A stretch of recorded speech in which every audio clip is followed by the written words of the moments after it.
which means I can talk shit about Justin before he gets here and everybody will know.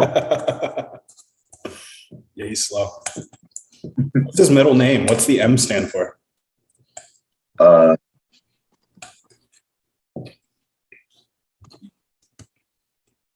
Michael. I don't know. Okay. We can ask. I was hoping it was like Marion or something. Yeah. That's why I paused. I was trying to think of something clever. It didn't work. Okay. We drinking Bullet? Nice. I got a little Jack in here, but I'm out. I only had like 2 shots worth. I just bought a new one. This is my fuck week. I eat when I'm hungry. I drink when I'm hungry. I don't eat unless I'm hungry. Thirsty. This is how a champion recovers. Bullet was $16 in Denver. Holy shit. Yeah. Not that cheap here. It's like $30 here.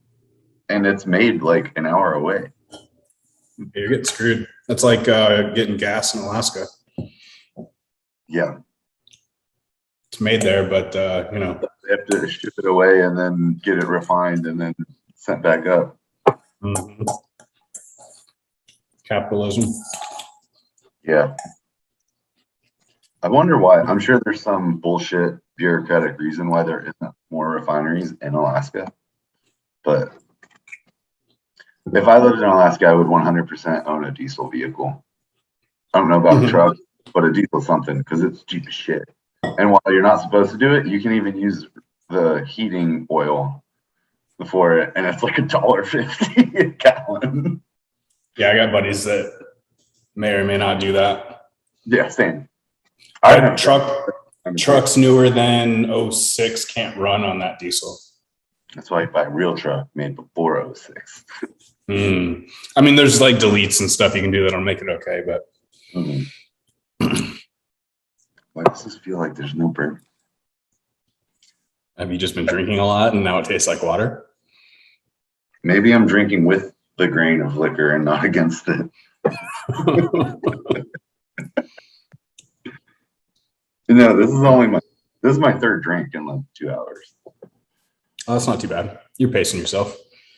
No, I was working till like 6. And then finally I was just like, why the fuck am I still working? Literally no one else is working right now. So I just shut my computer. That's smart. Yeah. To be fair, I don't work that often anyway. And I was just like, I was in a work mode. So I was like, the more I do right now, the less I have to do tomorrow. And I was like getting a lot done. And then as soon as my brain was like, oh, I don't want to work anymore, I was like, well, it is 6 p.m. So no one's you too. Yeah, it'll be all right. We just went to the gym, and it's one of the few gyms I've ever been to where I genuinely feel small. Yeah, dude. If I was you're literally working out with Olympians, like straight up. Yeah, it's wild. Like, and bodybuilding is so crazy because like what you see is what you get. So it's like in strongman, that's not the case. Like, there's plenty of people. I mean, unless we're talking like the fucking super giants, but like you can work out with people that look normal and then realize they're freaks of nature. And bodybuilding, it's like they're all fucking huge. Like, even if you're stronger than them, if they're pro bodybuilders, like they're fucking huge. And it's just a whole, like, before, when I was in Georgia, before I moved to Washington and was training in Dungeon, it was pretty much a bodybuilder gym. So granted, I wasn't the biggest I had ever been while I was there. I was in like really good army shape at the time, but I was just tiny and everyone around me was fucking huge. I was like pulling more than them, squatting more than them, and pressing more than them. Well, I've never really pressed more than a heavyweight bodybuilder because I suck at bench. But like pulling literally hundreds of pounds more than these guys that weighed like 60 pounds more than me, but they were just fucking yoked. And then you go to like a strongman gym, like a real strongman gym, and so many people just look normal and then like rip 750 off the ground. Wow. Like, yeah, it's true. It's very true. Yeah. Even Nate Alexander, he's not small, but he doesn't look like he can just like double overhand 805. No, he And doesn't he look does like it on that. a bad day. He'll work like a double shift, won't Mhm. eat, and he comes in and he's like, I feel like shit. Probably only gonna pull 805 for a double today. Or squat 700 every day for like a month. I know. Who does But you that? look Who wants at to put their body through that? freaking masochist. When I was there, we don't talk as regularly anymore, but when I was there, we talked pretty frequently in and outside of the gym. And he would just be like, I squatted this much yesterday. Now I'm supposed to squat more, but both my knees and my ankles and my hip hurts.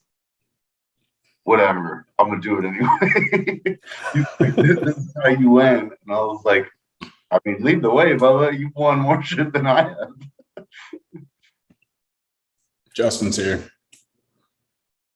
It's about damn time. I'm saying. Oh, I know what it is. She used the rest of the can from last night, and I was using. What'd you mix in there? It's just Coke, but it's flat Coke. That's why it doesn't taste the same. Oh. What's up, Justin? No, I was trying to figure out because the last one you made was delicious, but this one tastes different. And at first I thought it was because there was no bourbon in it, but now I just realized why. Can you hear us, Justin? You make a perfect drink, and I love you. I'm trying to figure out how to do the. Oh, there's the view. Okay. Speaker gallery. What's immersive? MRSA? Oh, that's what you get. You just have to make it big. Immersive. Oh, that's weird. I don't want that. It's like if you were playing a weird game. I don't fully understand. I don't know how to make it. Oh, we're both wearing Fat Boy Gang. Oh, dope. That was uncoordinated. Damn, look at us.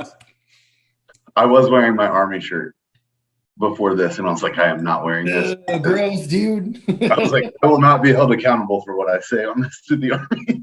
I used to get yelled at for wearing mine when I didn't have to. And I were talking about that today.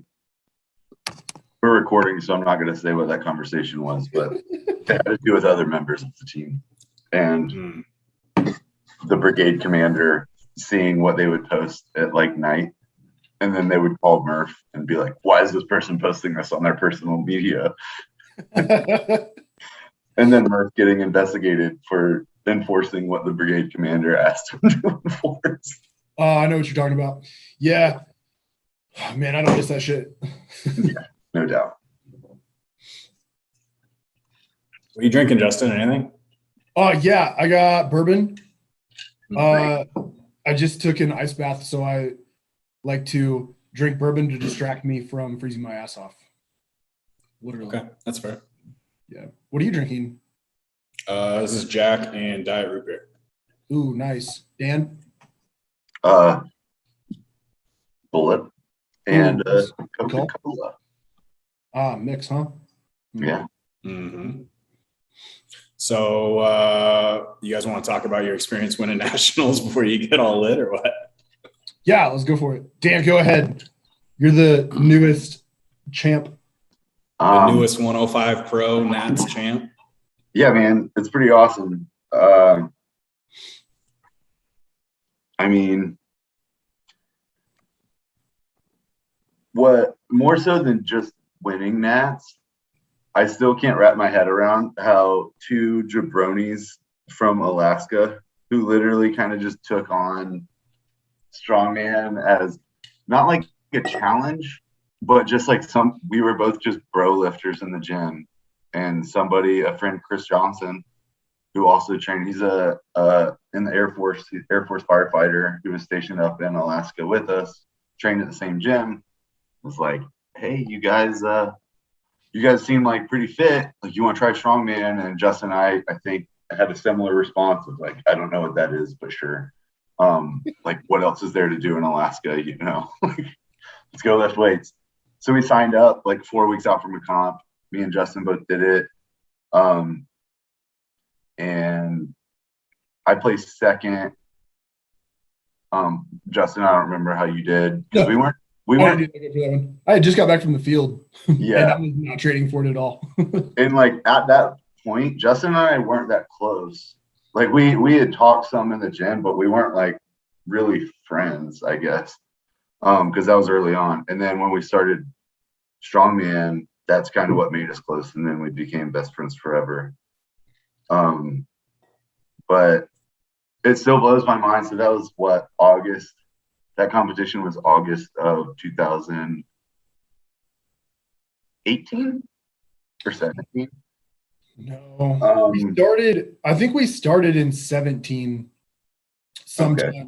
Because then we had a winter one, and then we qualified for nationals in 18. That's right. The first one was it was a Matt Sadler comp, right? Yeah, well, I think all of them are, because like Matt was. So he does a June or July and then a January, so it would have been June or July, but close, yeah. It was the Northside Classic that Matt Sadler put on. Excuse me. And actually, every competition I did in Alaska was put on by Matt Sadler. He's definitely like the authority for strongman in Alaska. Like, unfortunately, they don't really have like a strongman core presence up there anymore. But I mean, Matt definitely knows what he's doing, and I think he's doing the best he can up there in Alaska. You got a dope ass gym now. Yeah, his gym is awesome, and I wish they would have been at that location when I was there. Yeah. But the old Party Palace. I'm not as familiar enough with the old buildings. It's it's Party Palace, which was basically like Spirit Halloween, but like year round. Oh, never mind. I do know where that is because it's in North, right? Yeah, my ex-girlfriend's stepmom owned it, and then she sold the building to Matt right before, or I think she leased it to him, and then maybe he bought it after a while. I don't know. She retired to Florida now because she like sold the whole company for a bunch of money. So she should have moved the company because Florida is riddled with those types of businesses. We celebrate Halloween year round in Florida. Fucking crazy people down there. Yeah, no doubt. Yeah, but it just blows my mind that two jabronis in the Army in and out of the field during those few years just kind of stuck with it. And like, honestly, we probably shouldn't have. Like, we definitely reached a point where like, we're just both stubborn enough and like masochistic enough, because there's no feeling quite like going to the field for months at a time and coming back and just losing all of the progress that you worked so hard to get. Mm-hmm. And like doing that, like it's almost like you're just getting injured. That's the only way I can really compare. That's the only thing I can compare it to. Imagine getting injured multiple times a year and just having all these setbacks, except you're not actually getting injured. You're just getting punched in the face by the Army and told like, hey, you're going to go freeze in the field for 6 weeks, 4 weeks, whatever. Oh, you have a competition that weekend? Well, the best we can do is keep you in the field for 4 weeks, and then you get to go to the actual event, but no train up to it. Like, so realistically, neither one of us should have really stayed competing because it was way more effort with zero benefit for what it was. And honestly, if we weren't in Alaska and like we were in a place where there's more people and like more stuff to do, we probably wouldn't have done it. Yeah, probably not. I mean, that was like the only thing we did. Like we just went and trained, and like not really smart either. It was just like we didn't know what we were doing. It was just like, I'm gonna move as much weight as possible. And then we'd have our strongman Saturdays where we'd try to max deadlift every single Saturday and max anything, like max anything. Insert event here. There was very little like method to the madness that we were doing. It was just like, I'm gonna drive it. The only thing that was certain is that I was gonna be at the gym 30 minutes late on a Saturday morning. Sure. And Justin would be waiting for me, and then we would just max something out, like 2 or 3 things out. Were you guys have coaches of any kind back then, or was it literally just you guys doing whatever you wanted to do? I started, I think it was probably 6 months into like deciding that I wanted to compete. And then I reached out to Cale Beck, and I had him do my programming for a while. And then I talked about this on the individual podcast that we did, but like there was a point where I wasn't going to do, I kind of decided maybe I'm not going to do strongman anymore. And if I wasn't going to do that, then I just stopped working with him. But I mean, he was great. I made huge strides. It's funny because he got me up, he trained me up for static monsters in 2018, because I wasn't able to do nationals because I had to go to training. And he got me up to a 325 log, which is funny because that's still only 10 pounds less than what I'm doing right now. And like, yeah, I mean, I have nothing bad to say about him. He did great. He helped me learn kind of what programming was supposed to look like. Cause I also talked about this, like I had bodybuilding competition experience before, but I had never once in my life done any sort of training block for strength. Mm-hmm. So he taught me a lot on what that's supposed to look like and like the progression. Cause like Justin and I just said, it was a whole lot of just like, I'm trying to get strong, so I'm gonna max out all the time, just like any other gym bro. But and then I think Justin had a different experience. So yeah, and we went back and forth a lot too. With like, you would get a little better, and then I would like something would happen, and then I'd pass you up a little bit, and then you'd pass me up, and it was just this constant back and forth, which is really good. I mean, it was really good because it was just constant like, fuck Dan, I gotta beat Dan, you know. Yeah, it kept us competitive because, and maybe some of it was like it being in different units. So like you'd go to the field while I wasn't in the field, and I'd get stronger, and then we'd switch. And so it's just like a little bit of progress, 2 steps back. A little bit of progress, 2 steps back.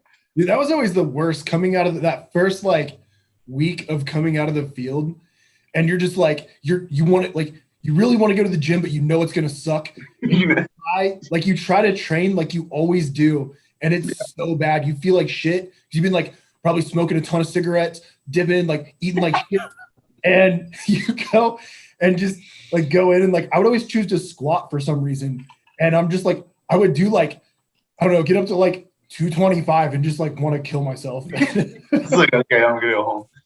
Yeah, that was the worst because I would just rip darts, like smoke 2 packs of Marlboro Reds a day when I was in the field. It didn't matter what I was doing. I would just rip darts all day, and then I'd come back and just stop smoking and try to go back to eating like 4,000 calories a day and training. And she's like, man, I don't understand why my body doesn't feel great. Yeah, you guys are both, I mean, you've built a lot on that whole basis, I guess. Starting in, you said 17, I was at that same competition in that summer. It was a USS show, so it was different weight classes. You guys did under 220, right? Yeah, probably. I think so, because I think the second Northside Classic was Strongman 4, though. Yeah. Yeah. The second one, yes. The first year I competed in 2015 was the second official one, and that was Strongman Corp. And I don't remember if 16 was, but I know 17 he was full swing USS.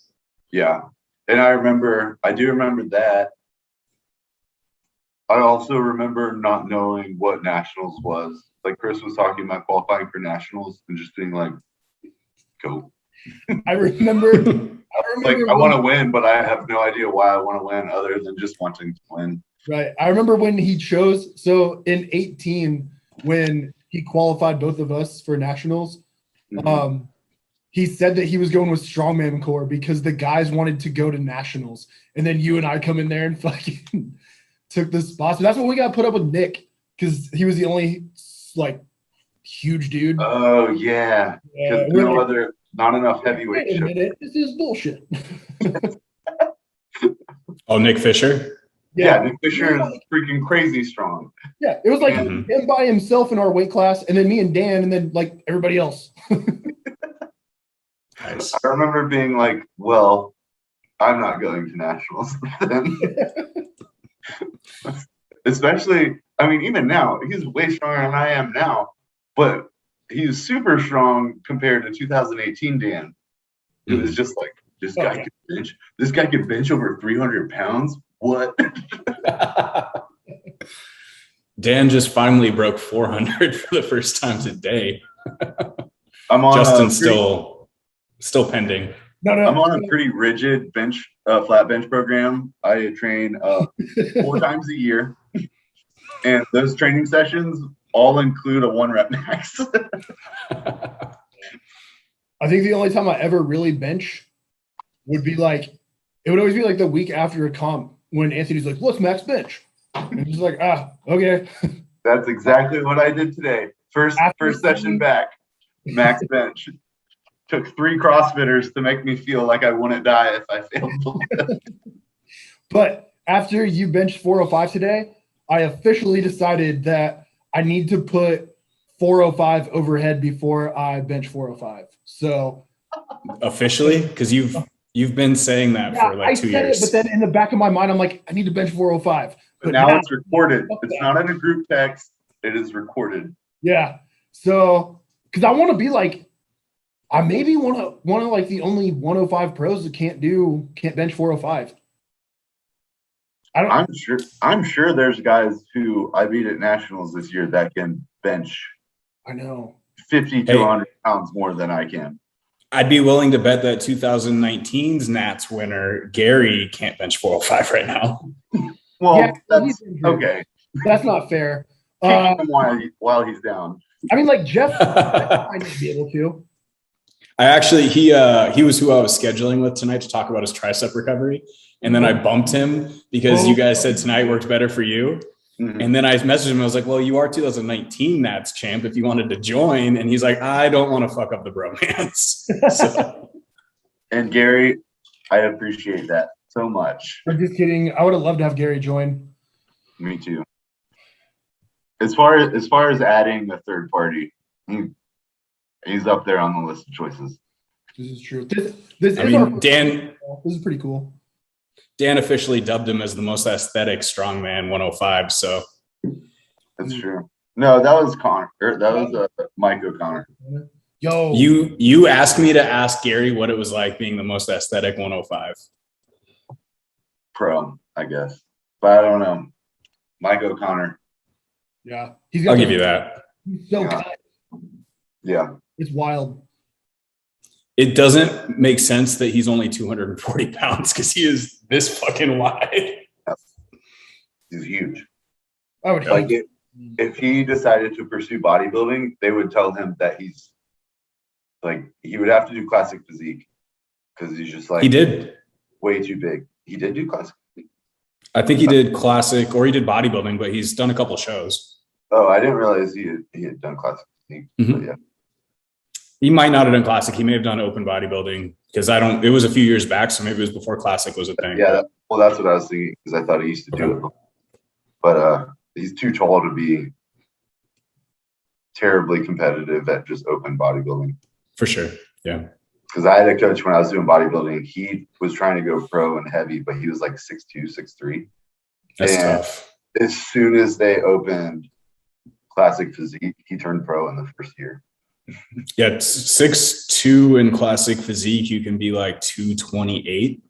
Mm-hmm. Whereas if you wanted to do open at 6'2", your stage weight would need to be like 280. Jesus.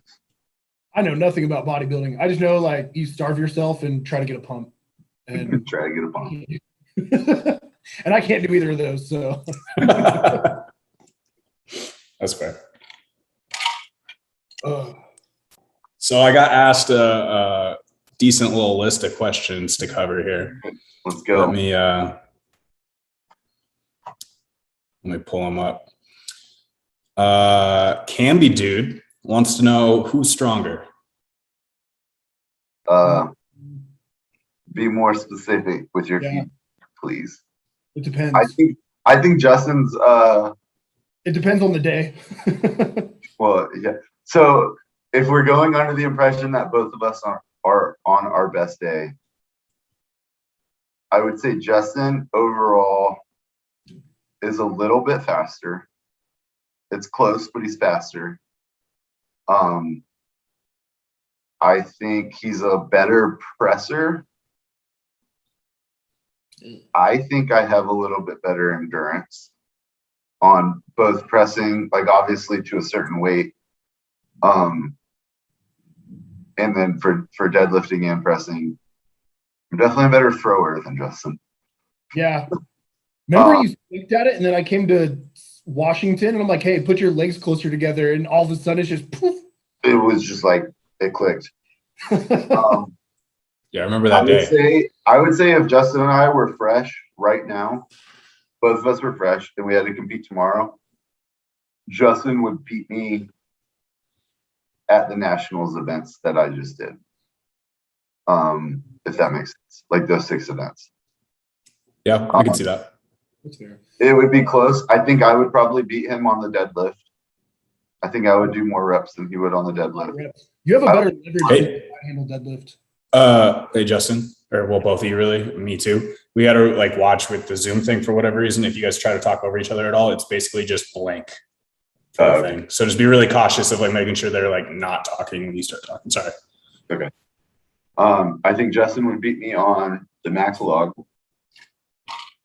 I would probably beat him for reps on the deadlift and the throwing.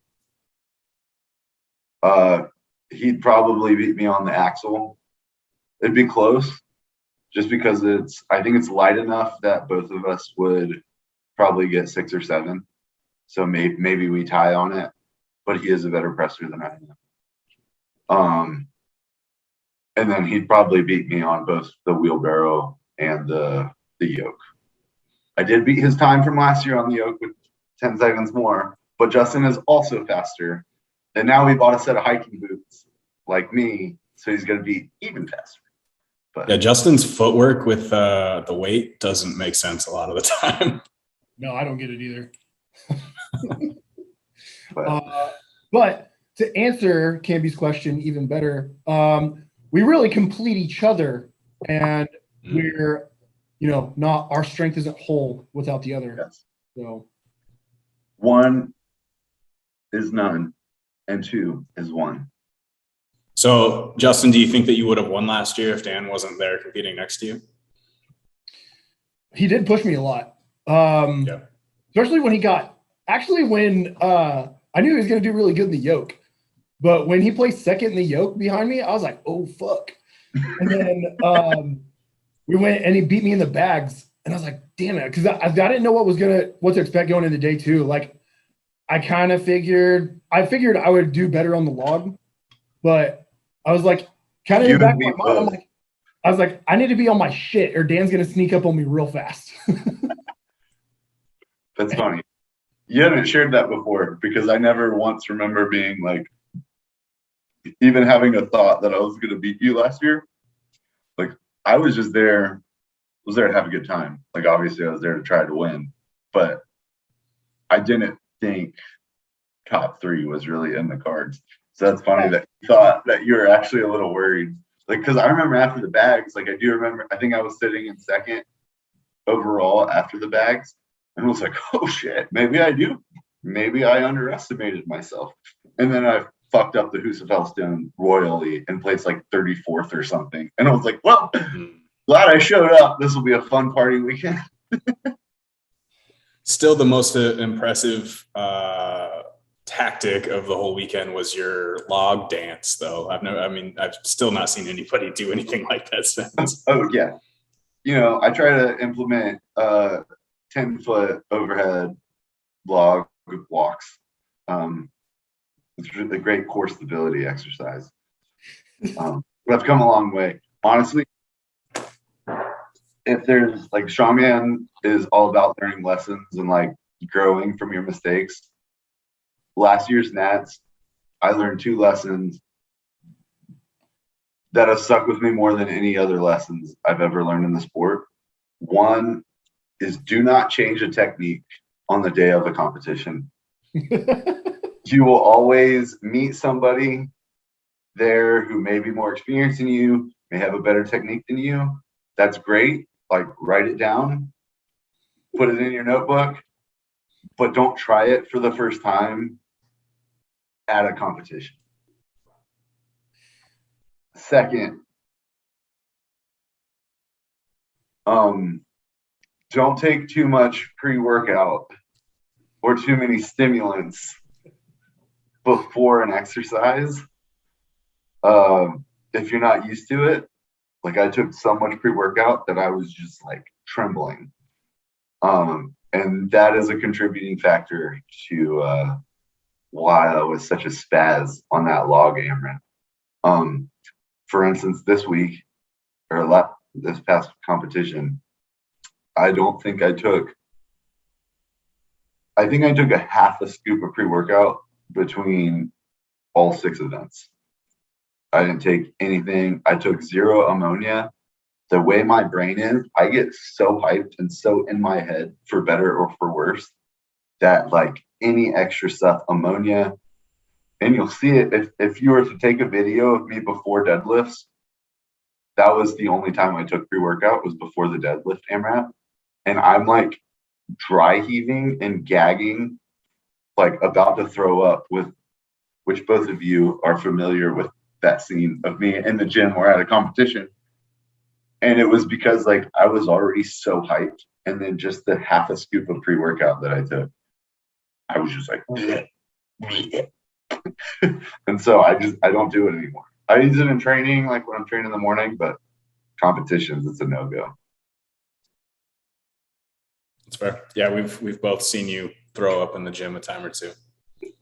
That's when you know strongman's coming out. Yeah.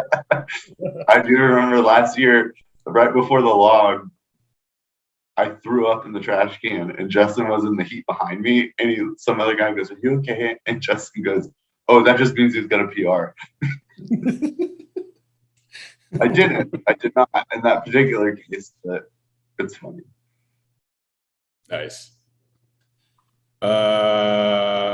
The next one from Juanito Burrito is, who's Anthony's favorite training partner? Ooh. Justin, because he shows up on time. Oh, I was gonna say that. Yeah. So Dan is notorious for being late to training, and I knew this was gonna be an issue, but I watched it unfold. And Dan, so when they were training together more frequently, when Dan first got to Kentucky,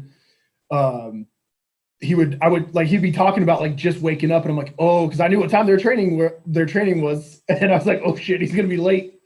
And then one morning when Dan showed up, like, I don't know, like 2 hours late. It was like 45 minutes late. Yeah, same. Anthony texted me and was like, he's like, man, you know why I miss training with you? And I was like, oh, because I show up on time. And and he just went off. And I was like, yeah, Dan's probably on his way. And then you showed up like, I don't know, like 20 minutes after that. He told me he was leaving the gym when I pulled up, and he goes, "I'm leaving." And I was like, "Why? I'm here." And he goes, "Because you're more than," it actually wasn't even 45 minutes. I was like, "I'm 30 minutes late, and it's a Saturday morning." And I said, "I didn't realize this was a job interview, and I had a certain time window I had to show up." And he was just like, "Fuck, whatever." And then we went into the train. But from that particular point on, I hadn't been late since. But yeah, so definitely Justin. Yeah. That's fair. Makes sense. Yeah, he gets a little particular about shit like that, even though I feel like he's late sometimes too. Oh, you mean when he's on his schedule? Yeah. We're training at 9. Just kidding. Let's do 11 when you're like walking out the door at 9.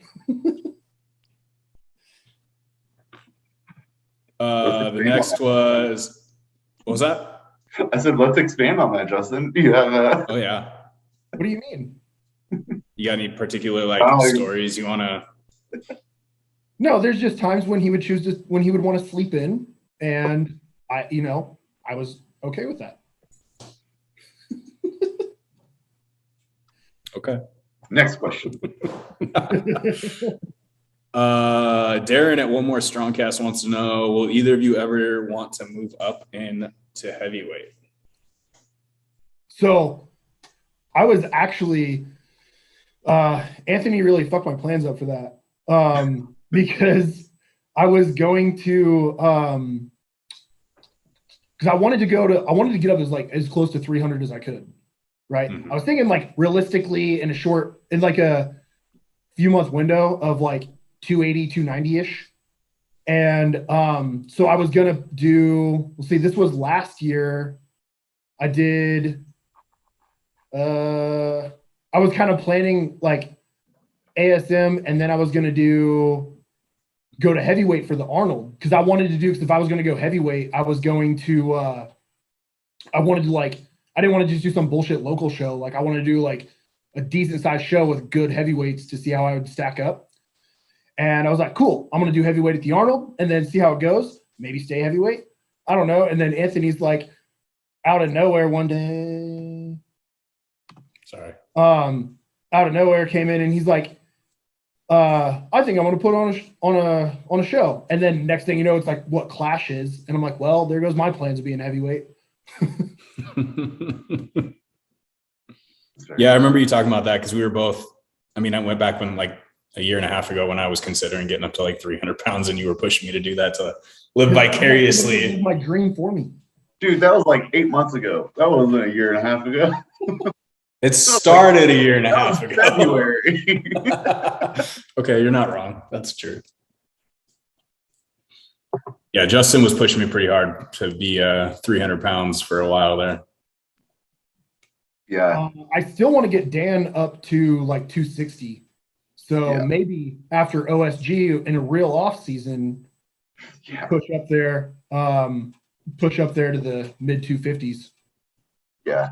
So my plan is, well, I want to be the best I can at the sport. However, I'm not trying to race to get there. And I know that the three of us have talked about that before. And it's hard enough for me to gain weight right now. However, like ideally in the perfect world, like I would compete and become competitive as a heavyweight. I understand that genetically, like I'm not necessarily predisposed for that to be a super quick process. However, you and I both know the way that I train and the way that I run other parts of my progression. Like I'm not on a fast track, or not trying to fast track to success. Like I want to be able to still compete in a healthy way in 5 years from now, if I choose to do so. So like, yeah, this off season, Justin and I can get me up to like 260 comfortably, because for the last 3 months was the first time in my life I've ever been over 240 for like more than a week at a time. And that's a combination of Justin's diet that he's been doing for me, and obviously Anthony's training that I've been doing for the last 2 years. But I feel great at 240, 245 right now. And I know because of how long it took me to get here, it's going to be some progress, but I also know that I'll be able to get to 255, 260 comfortably and feel all right. But like, I'm not trying to put any self-imposed limits on what I do. I would love to be a heavyweight competitor. Like I look at somebody like Kevin Ferris, and every time I love watching Kevin, because the fact that he used to be a middleweight competitor freaking blows my mind, because he's not like he's not Brian Shaw. He doesn't look like Brian Shaw. He didn't come out the box as a heavyweight competitor, but so like I think it's possible, but I think it's on me and the people I surround myself with to do it in a healthy manner and not sprint to the finish line and end up having a 1 season or 2 season heavyweight career and then just my body being broken. But yeah, short version, yes, I would love to compete as a heavyweight one day. That's a good way to look at it. Yeah, I mean, that's very true. A lot of people, I mean, even myself included, have like tried to rush a lot of this stuff and wind up like, we were talking about me trying to get to 300 pounds. And, there's some things that have come along with that I'm dealing with. Yeah. And, a lot of people have done that too and been worse off than I am. Or like you said, only got 1 or 2 seasons in and then they were just wrecked. Like what's Kevin Nee, who went was 19 or 20, turned 20, and competed at WSM in the early 2000s, and only competed like 2 or 3 seasons because his body was so wrecked from going so heavy so young. Yeah. You know. Yeah. So you only do so much. Yeah.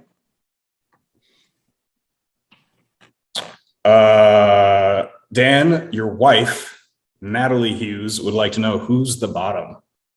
Oh, I almost said you better fucking watch what you say after bringing her into this. But her question, I think Justin's the bottom, but here's why. Justin celebrated that one. I'm terrified of butt stuff. It's not. My reasoning, bottom's the best part because you do the least amount of work. And as we both know from our group chat, Justin's not at all scared of butt stuff. Well, you got me there. Yeah, I'm the one with pink eye this weekend. I told you the secret. You did. You feel like reiterating that now, or? We'll leave the listeners' mind to expand on that. Okay, that's This isn't Howard Stern. That's true. It's true. I do mark explicit though when I post it. So I mean, what's the difference? You better. Jake Hyde or Heed, I'm not sure how you pronounce it. He wants to know the 5 events in your dream competition. Ooh. I'll go. Let's do. We'll go back and forth. I'll say the first event. I've been trying to find or recreate the event from World's Strongest Man 2018, the press medley, the double dumbbell, circus dumbbell, log, and I don't think it's an axle. I think it's a barbell. Mm-hmm. Right? With the glue. Those 4. I want to do that. Double dumbbell press is my favorite pressing event ever. I love it. And you guys know I train it for no reason sometimes because I love it so much. So I would love for that to be an event. Okay, Justin? Yoke ladder, where you have like 3 or 4 yokes and increasing weights for like 30 feet. That's terrifying. I know. Sounds dope. I love that. That's actually great. I've never thought of that, but I love it. So that's 2. Yeah. Probably max deadlift. And it can be any kind of variation, like axle or whatever. I love max deadlift. It's not my best event. Like, I mean, it's not a bad event for me, but it's not even because I would win it. I probably wouldn't win the press medley either. Those are just those 2. I love the max deadlift. I think it is a demonstration of raw power that is unmatched. Like Eddie Hall has said it before. Like when he set the deadlift record, it's one of the most alpha events you can do, I think. But yeah, probably that.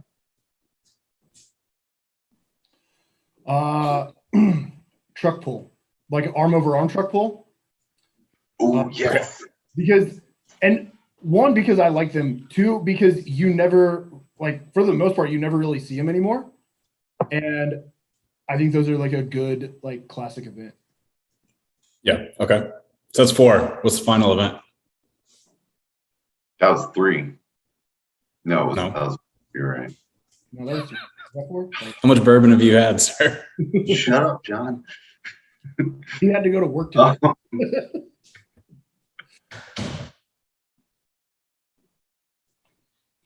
Honestly, I think every great competition ends with a stone series.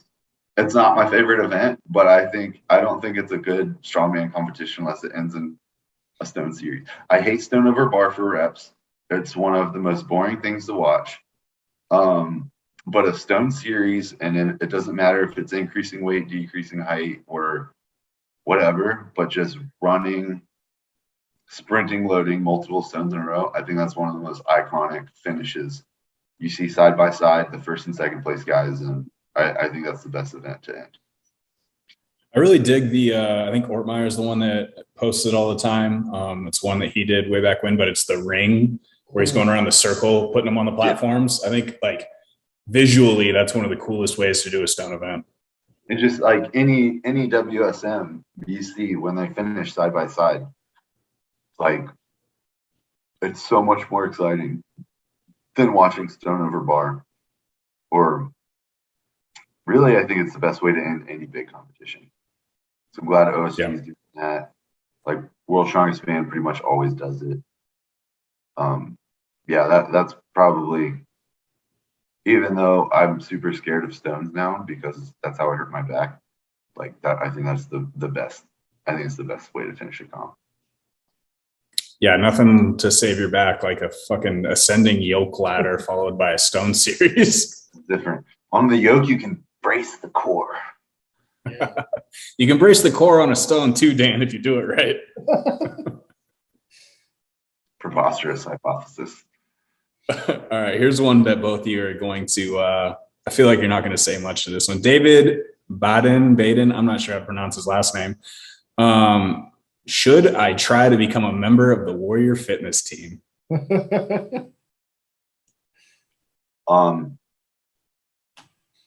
Justin says no. Okay.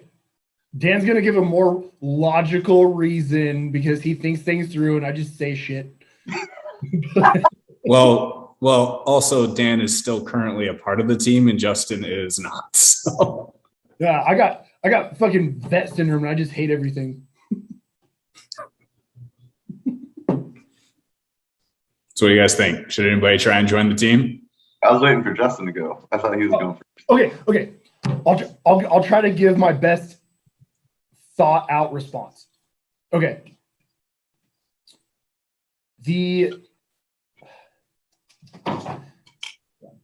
So I don't think that being on the team is a bad thing because you can, I mean, like, as long as you can cut out all the bullshit that comes with it, really, like, you're compared to a normal job in the Army, you have way more time. And you can do, so as long as you manage your time between like the stuff that you do get handed and have to deal with from your command battalion, whatever that is, and your training, yeah, you're going to make a lot of progress. And like actually getting good. I mean, like I was there for what, a year and a half and year and a half, something like that. I don't know. And I noticed a huge difference. And it's completely different when you can really cut out like an actual job and just focus on what you want to do, you know? So as far as if you are like dedicated to the sport that you want to do, whether it's CrossFit or strongman, which are the only two sports right now, and you want to be elite in those sports, then yeah, it's a good route to go. If you're in the military or if you're in the Army and planning on staying in the Army, or getting out, whatever, if you just want to get really good, then yeah, that's a good route to go because it's also going to give you opportunities that you may not have gotten on your own, where like your stuff's paid for to go compete. You get exposure to go train and compete with like high level people. Like the CrossFit guys have that. They're training with Rich Rounding right now, right? Or like they got a thing going on with them. Yeah, next week they do. Yeah. So like stuff like that. And those are opportunities that you may not get on your own. So I would say from that aspect, it's good. If you are concerned about your Army career, then no, I would not go that route because it is not a upward progression. It is a stop. And yeah, I mean, that's my opinion. So, yeah, and I'll take over from there. So I've only been here for like 2.5 months. So my experience is not all encompassing like Justin's or other members who have been on the team since its inception. I'm currently the team leader for the team. So what I'm going to say is based off of my experience so far. The biggest issue that we have on the team is forgetting that we are soldiers first still. We are athletes, yes, both in strongman and in CrossFit. However, we are still soldiers. So I think there's a misconception of coming to the team thinking that like you're some sort of celebrity athlete who all you have to do is train and that's it, get better at your sport. That's not the case. Ultimately, our mission is to appeal to the civilian populace of the United States and show and share our experience of varying ranks and jobs within the Army. So whenever somebody messages me or DMs me about trying to join the team, that's kind of what I talk about is like, look, it's not just come here to train and that's all you have to worry about.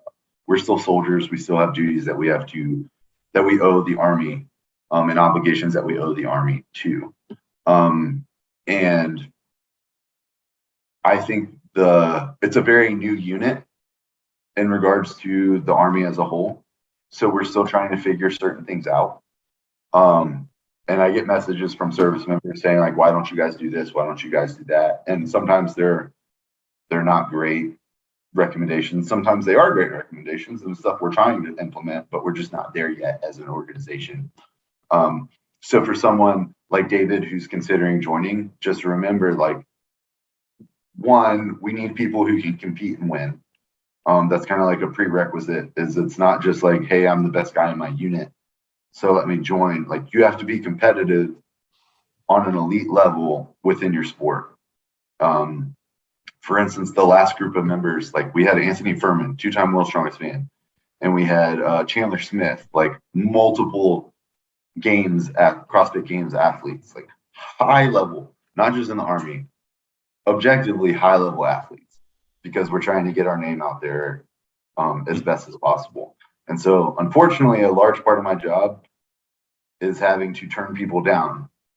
And it sucks because I don't enjoy that, but like just because you win a local competition doesn't mean you can be on the team. So, and then to Justin's last point of career-wise, depending on your MOS, your rank, it's not necessarily a career killer, but there is some consideration to be taken into. For instance, we have an at-large athlete who's a lieutenant colonel promotable and a Green Beret. Like, obviously, his career is not hurting because of his affiliation with the team. However, he's not going to come here full-time. So if you do have more questions, if you are active duty and have questions about the team, like, by all means, feel free to reach out to me. DM me at World's Strongest Star Wars Fan.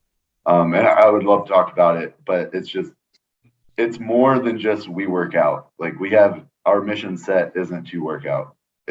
It's larger than that, and it falls under recruiting. So that is my politically correct answer, as Justin referred to it. And to go off that, I was part of the first team. Like there was 15 of us from all across the Army that got pulled to do this. And the pre-selection, I was hesitant on going in because of like the description in what you would do. It didn't sound like it wasn't like CrossFit and strongman. It was just this overview of like you could be biking, cross-country racing, this and that. So I was like, the whole then once I found out Anthony was going is like how I kind of ended up getting to the team. But like the whole presentation and like, you know, what you're going to come to do was I don't know, it wasn't briefed well. And like, so we all got there and it's just like, cool, we're just going to train and compete. And then they're like, you need to do this and recruit and yada, yada, yada. And so that's when everybody's like, oh, hold on, we didn't know that kind of thing. So I wouldn't say that it's like hard. I think it's just the way that it's presented. The team is presented to the athletes on the team. Maybe better now that Dan's there. I don't know if that changed, but I know when I got there, it was just like, you're going to train and compete. And then you get there and it's like all this other stuff. And you're like, wait a minute, that wasn't in the job description. I've been bamboozled. Yeah. But I mean, even then it wasn't, and actually I didn't mind like the actual recruiting stuff of it. I don't agree with labeling us as recruiters because we are not recruiters. We should have had recruiters attached with us that did the recruiting. But I actually enjoyed going to high schools and doing stuff like that and talking with kids and being like, hey, you know, like come join the military. And then they'd tell me, because then like they'd always have like these big ideas like, I want to do this. And I'm like, no, you don't. Here's why.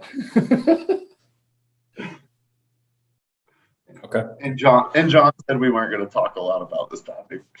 We could go on and on. Let's move on. I'm sure. All right. Well, if I know David's a regular listener, so I'm sorry if I butchered your last name. You can message me and tell me how to pronounce it next time. But hope that answered your question. And if you have any more, like Dan said, you can message him directly. Justin, Jeff, Chunky Cheese Lee wants to know if you're going to get another cat. Also, I'm up to 2. And fuck no. No, why not? No. Dude, it's like imagine being a stepchild, okay? Or no, sorry, imagine being a step parent. You have that stepchild you don't want, but you got to put up with it anyway, okay? I can say this because Terrible thing to say about your fur baby. I'm a stepchild. I can say this, okay? So, Let's expand on this. Let's talk about this.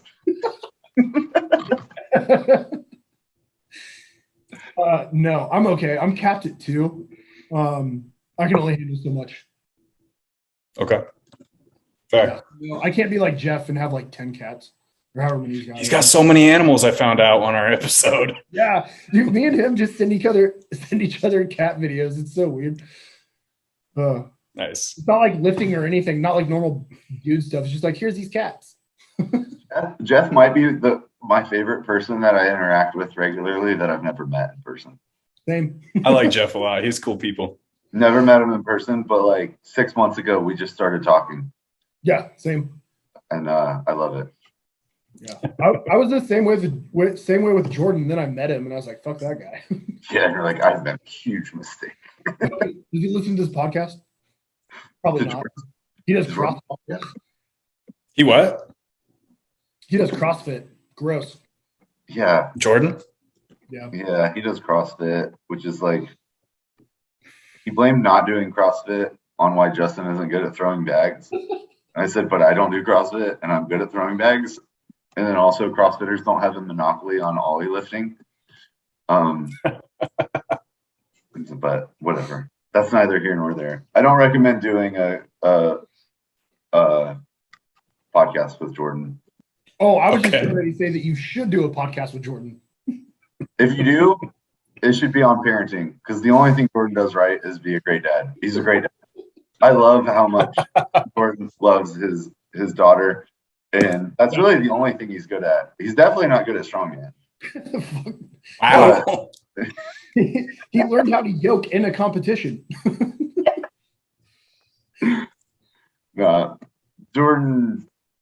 Jordan, Justin, and I talk almost every day, and it's 100% just talking shit to each other. Yeah.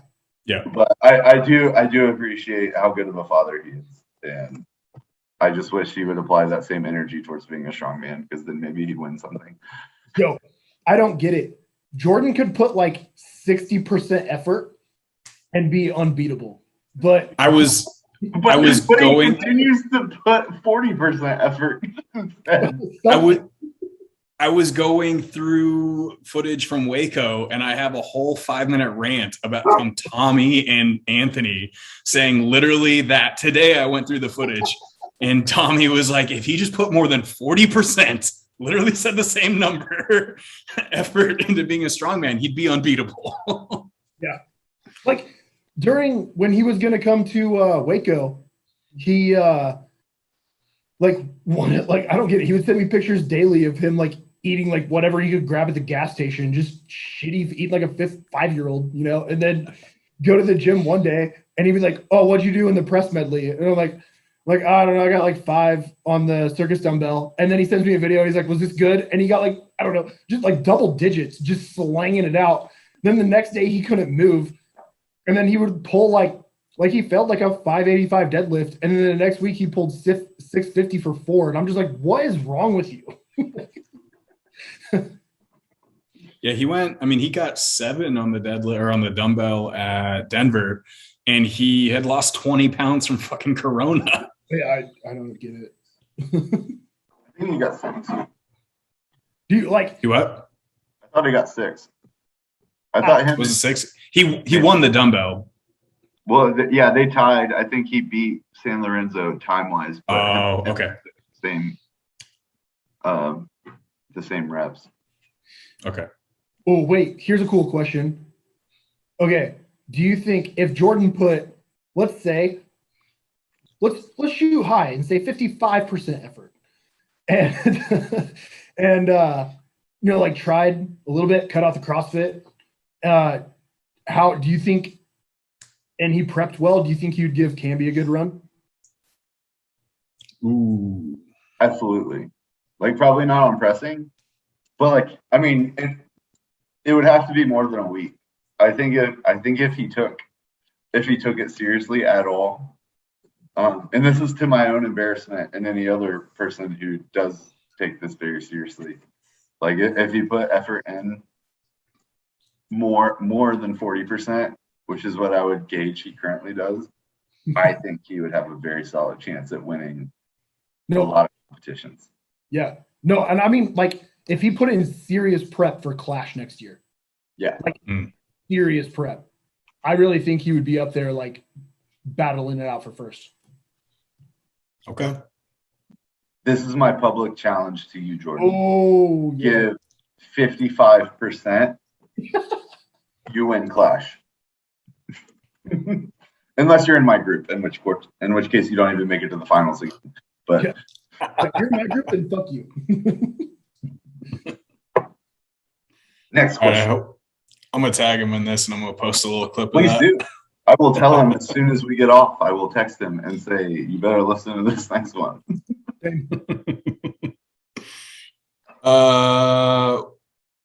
Andrew Aaron wants to know: would you rather fight 100 duck-sized Anthony Furmans or 1 Anthony Furman-sized duck?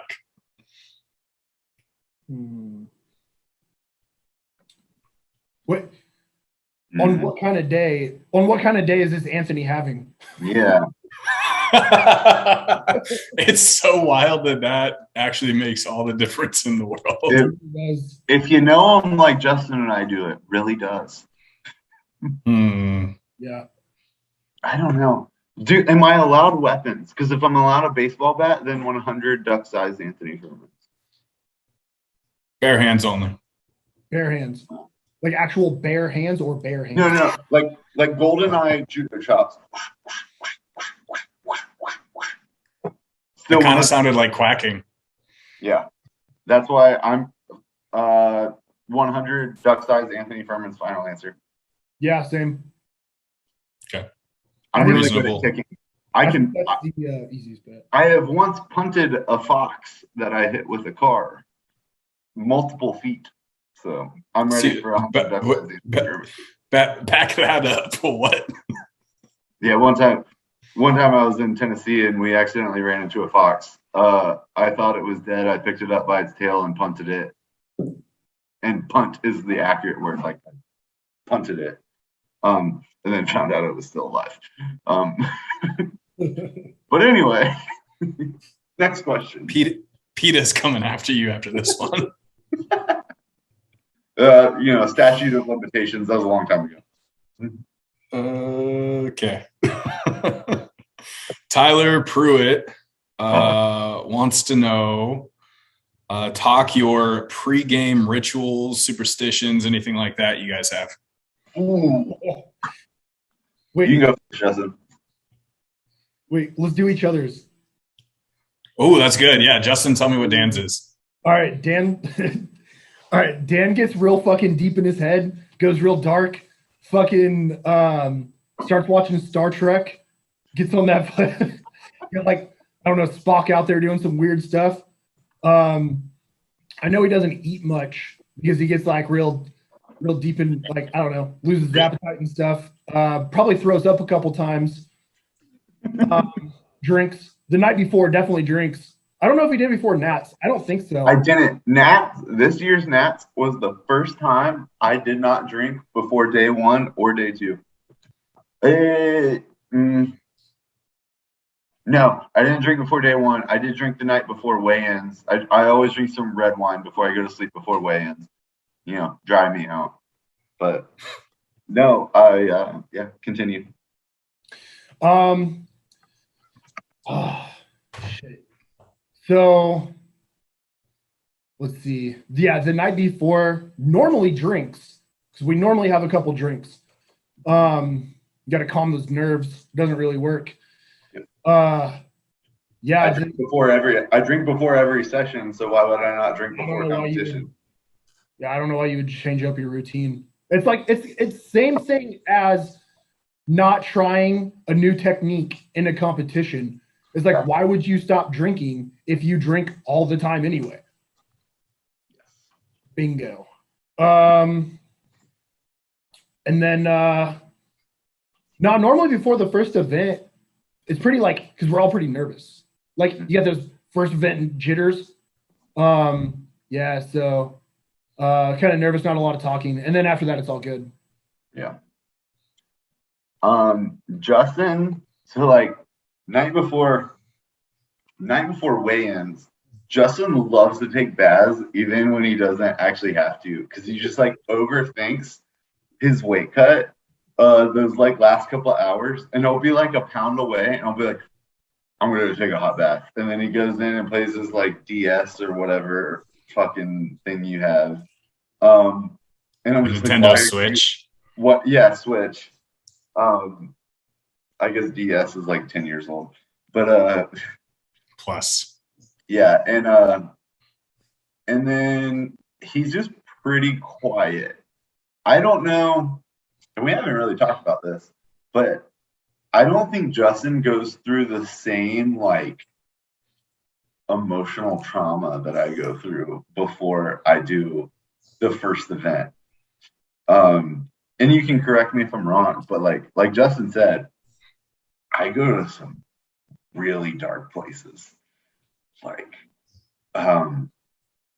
It is, and it's funny because we had our media manager from the team, and she's never seen me compete. And she talked about this weekend how, I guess, my reputation so far on the team is just the guy who's just everything's good. Nothing bothers me. Because I mean, for the most part of our team, nothing's that deep, as I say it. And it's no one's life is on the line. This isn't any job I've had before. It's chill. And then she saw me compete, and it's just a totally different person. And like Justin said, it is just but I don't know. I have some personal rituals and thought processes that I go through in my head that I'm not going to share. But Justin he's a lot more calm. He does get more quiet, but he's even more quiet than I am in general. So it's harder to tell the difference for him, because I kind of go from 100 to 0, if that makes sense, before I do. I'm normally pretty outspoken. I talk a lot, but when it comes up to competing, it's red eyes, don't talk to me. Pink eye. Justin, yeah, I get pink eye, my eyes swell shut. I harness the power of Darth Sidious, and I do what I gotta do. But we have similar but slightly different.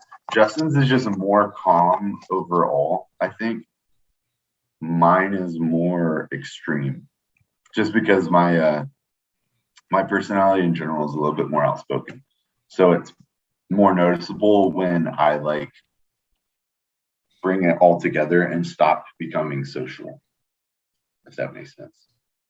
Yep. One thing I do though, that I don't think anybody knows I do, is before, so that first day or whatever, before I'm getting ready to go out, I don't know, I'm listening to something, and I don't have a specific thing that I listen to, and I'm just in my room, just pacing, giving myself like this super aggressive pep talk. And like, I don't know, like there's been times when I've done it and I just be like I just black out. And then I don't know, because like I started doing like that, or I don't know, it just started happening because I would get too hyped before I started competing, and it would kind of fuck me up on the first event. So I get that prep and then that chill and then kind of like just get in the zone and then go. Yeah. Yeah. Oh, and I do get really nervous with the baths. Yeah. Yeah. That reminds me. So one thing that I started recently, and this is just from doing some listening to different doctors and stuff, is I have implemented breathing exercises. I do some breathing exercises because, like I mentioned earlier, I get super hyped. Like I don't need the pre-workout. I don't use ammonia. I don't use any other stuff to like help me get hyped because I get so in my head. And that affects me physiologically that the best thing for me to do is I do breathing exercises to help me calm down, like lower my heart rate. Because the adrenaline's there. Like I don't need any more help getting the adrenaline to my body. Like it's there. The way I prepare myself mentally is like it's like I'm going to war type shit, which is a bit over dramatic. Don't get me wrong. I'm not trying to equivalate the two at all, but like that is the type of hype and the type of mentality that I get myself into. So, and especially for overhead pressing events, like there has to be a balance. It can't be full retard or whatever you want to call it. For it. So breathing exercises and just like, I don't want to call it full meditation, but it's like eliminating and numbing all senses for a brief portion the night before of just like complete darkness. This is probably gonna sound crazy, but like complete darkness and some breathing exercises and just like being able to eliminate all other thoughts. And I kind of came to that conclusion, definitely not naturally, but like reading, and there's scientific evidence to prove that is beneficial, both on a neurological and like physiological level for competing. Mm-hmm. Yeah, you almost get like a you do, I don't know what kind of breathing exercises you're doing, but like you do some of them right and long enough, it's almost like you have like a out of body experience. Yeah. Kind of thing, like almost like a trip a little bit. Yeah. Well, it's just like when you do it enough and you do it correctly and you do it long enough, it's crazy how fast you feel your entire body just relax.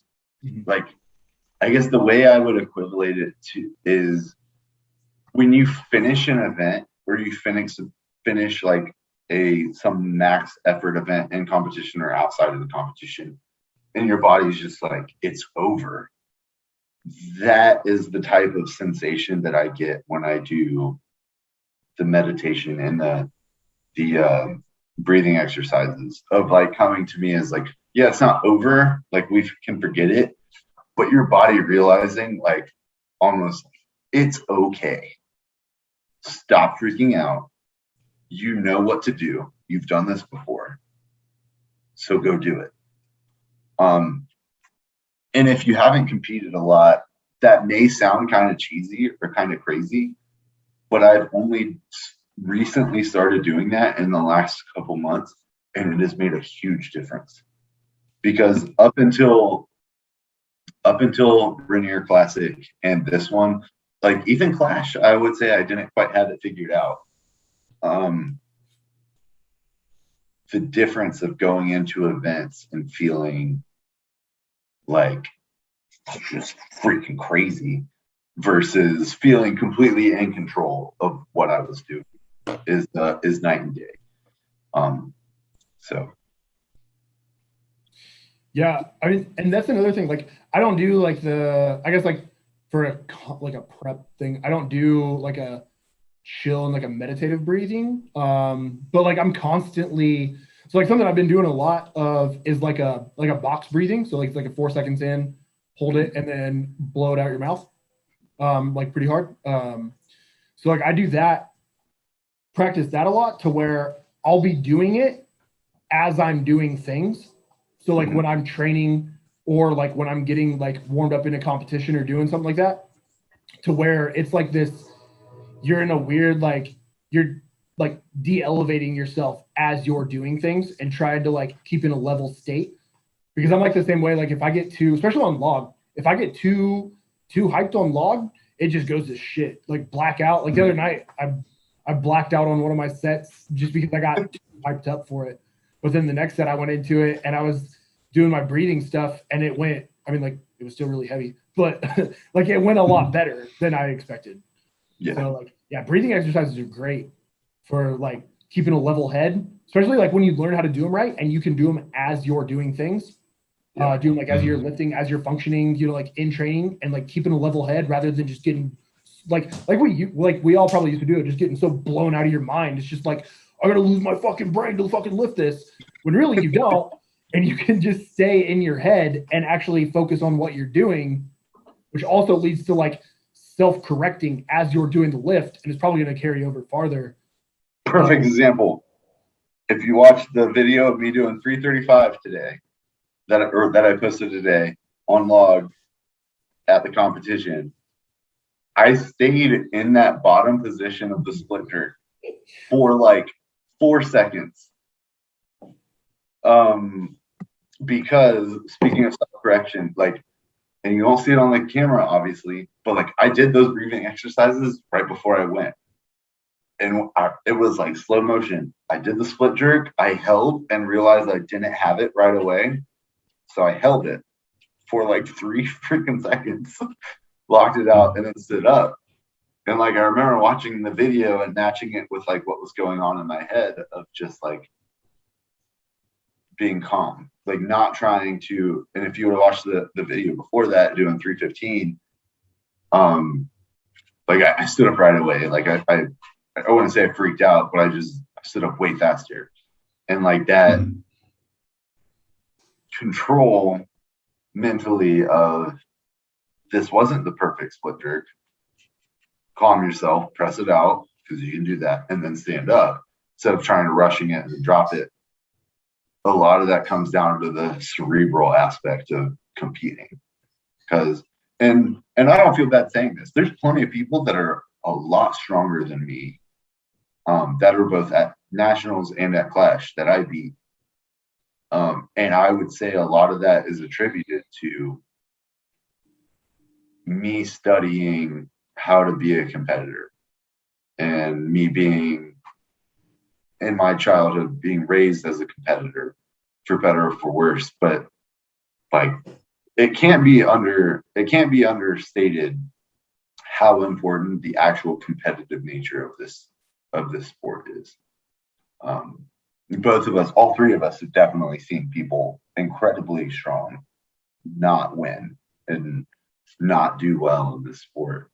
And if you're not, as a competitor, this is for everyone listening, as a competitor at any level, if you're not studying the psychological aspect of being a competitor, you are doing yourself a disservice and you will not perform as well as you should.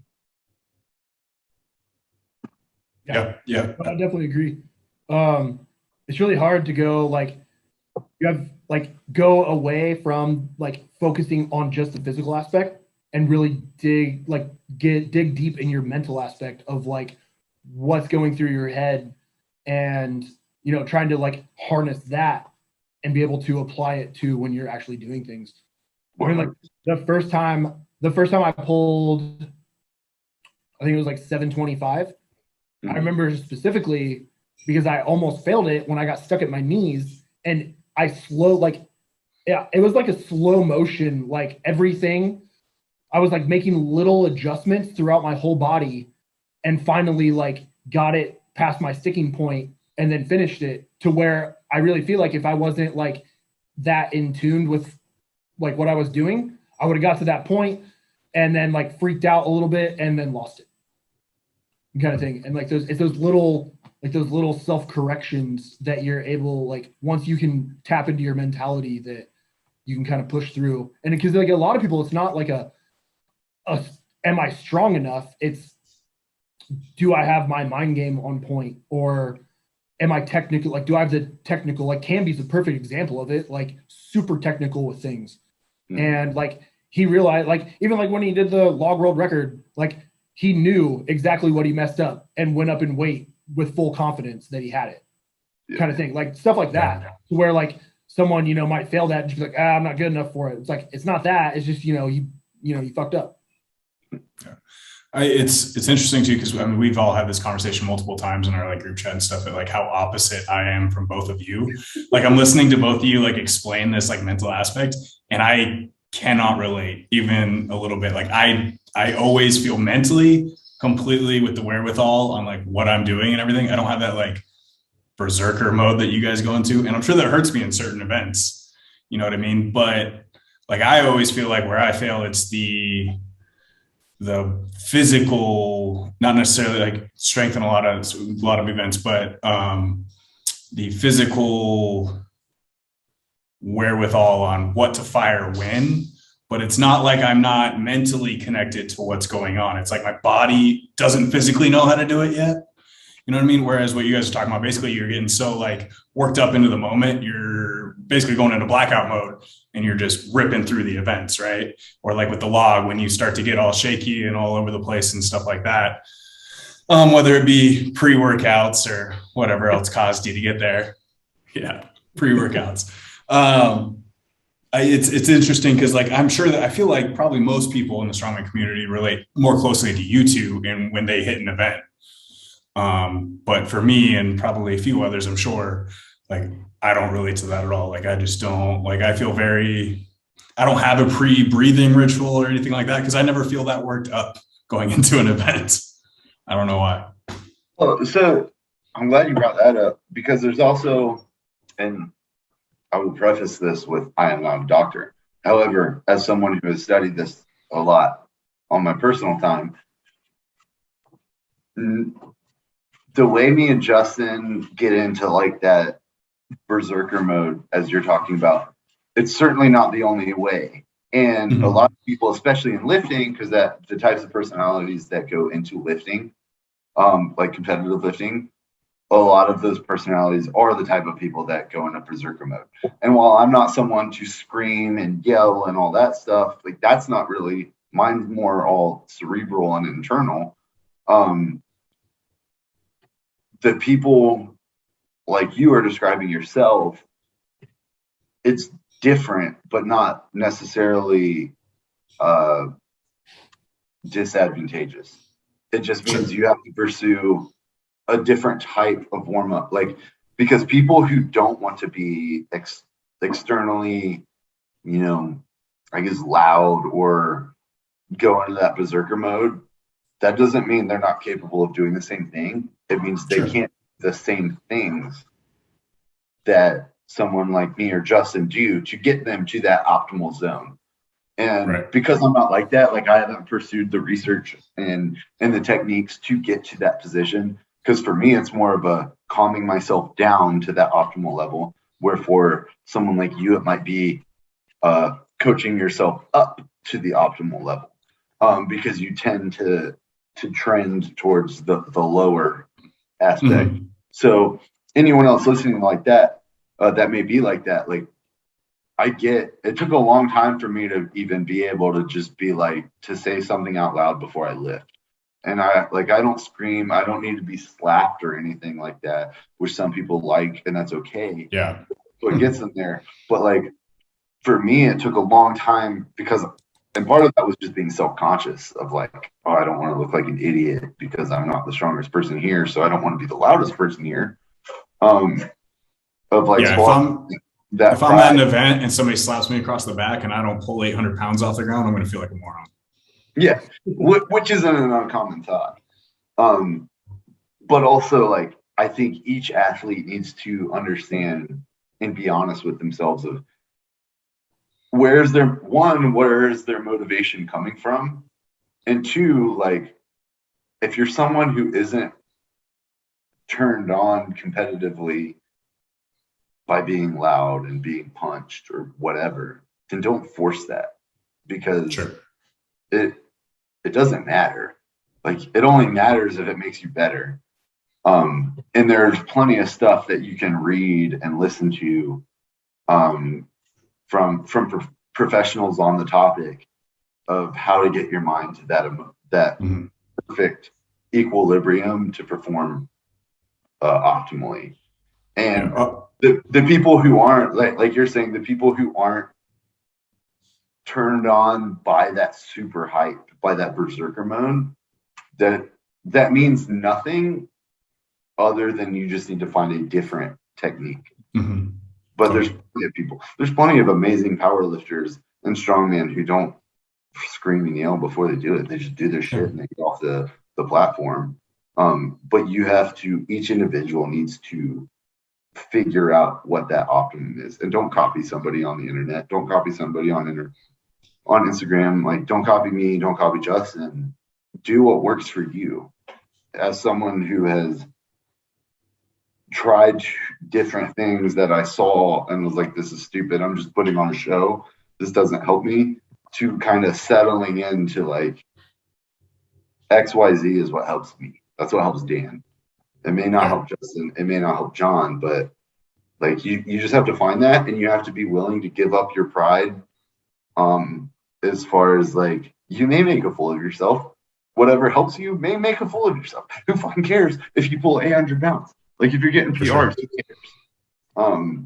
So just give that up and don't try and copy somebody else. Just do what works for your brain and for your body. Yeah, I remember when I first started trying to lift heavy or, put up more numbers or whatever, I was 19, 20, whatever it was in the gym. And I would try some of that's, the yelling or the, trying to hype yourself up, or you slap yourself in the face or whatever it was. And it just felt so forced that it was like, I don't know why anybody would do this. It took me a long time to recognize that, like, it genuinely does help some people. And then I think all three of us have read or listened to at least the Top Dog book, right? That kind of dives into the differences in how people perform and the adrenaline release and, different things for different people. Mm-hmm. So I think that definitely made a little bit more sense to me after like really doing some self observation on how I get hyped versus especially lifting with you two regularly, or Dan more so, and seeing like how very different we are when we're getting into a lift or a deadlift or whatever it was we were doing. Yeah, exactly. And that was like the first time I really realized that. And obviously after we had trained together, that was the first time I listened to the book Top Dog.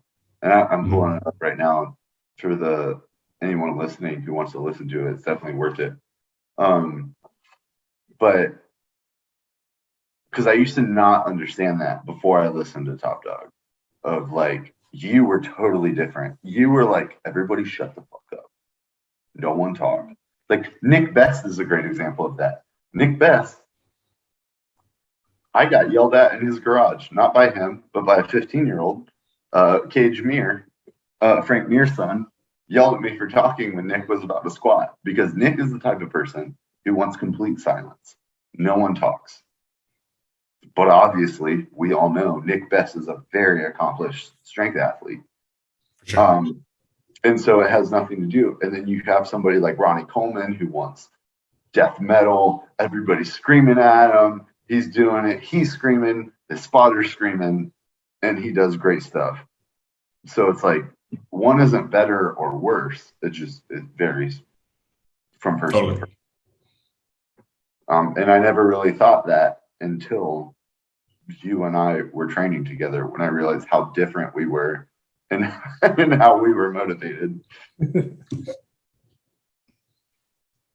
One thing I've noticed that I like, it's more recent, I guess.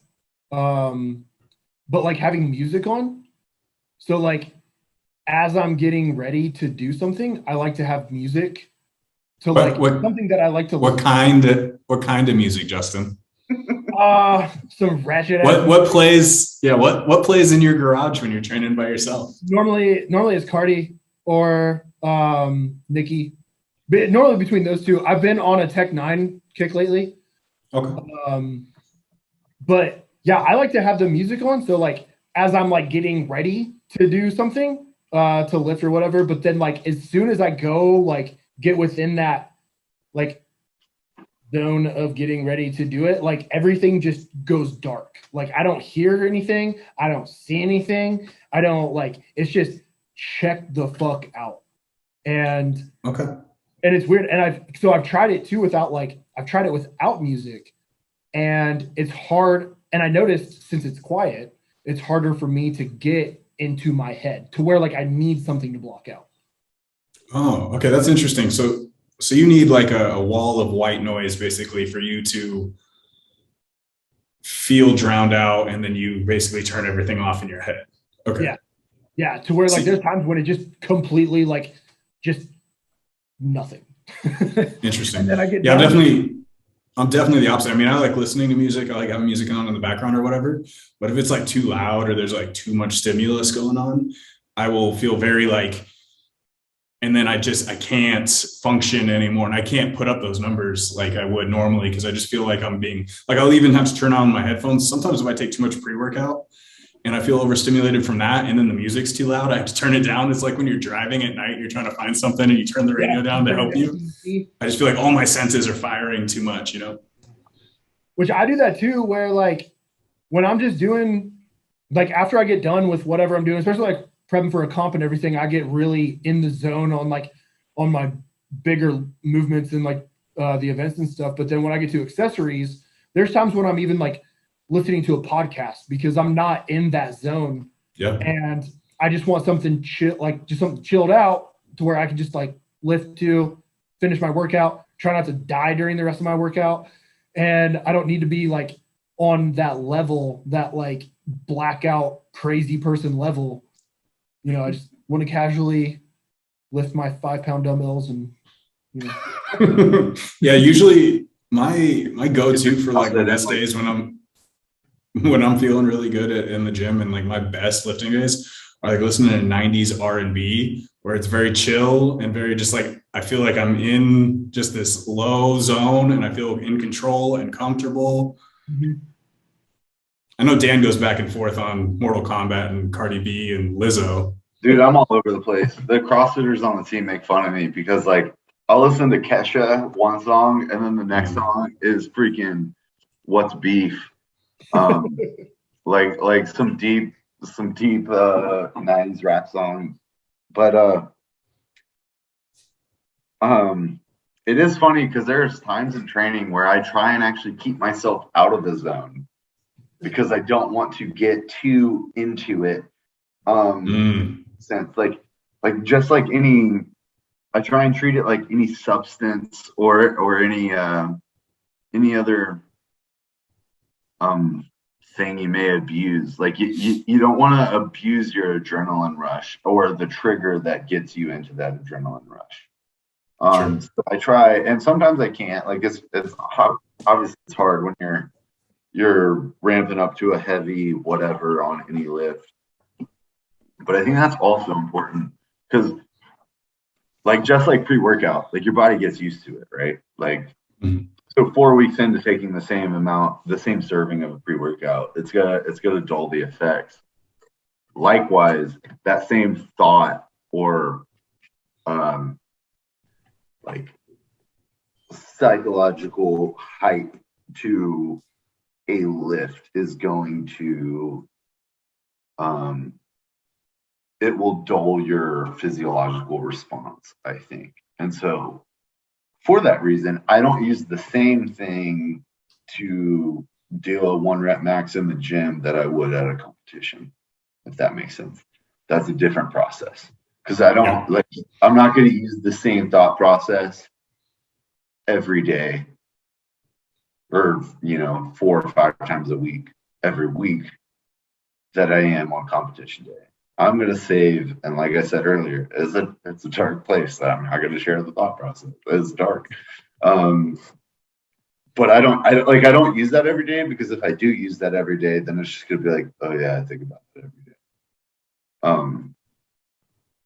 So I do similar with training of like when I compete, I like to bring myself down. But then there's times when I'm training where I just get like real crazy. I'm like mumbling shit to myself like a psychopath, slobbering all over the place. And like funny when I go to the gym here because it's just like personal training people and like moms just want to be fit. And I'm over there just like doing this wild shit. And they're like, what is wrong with that guy? But yeah, completely different.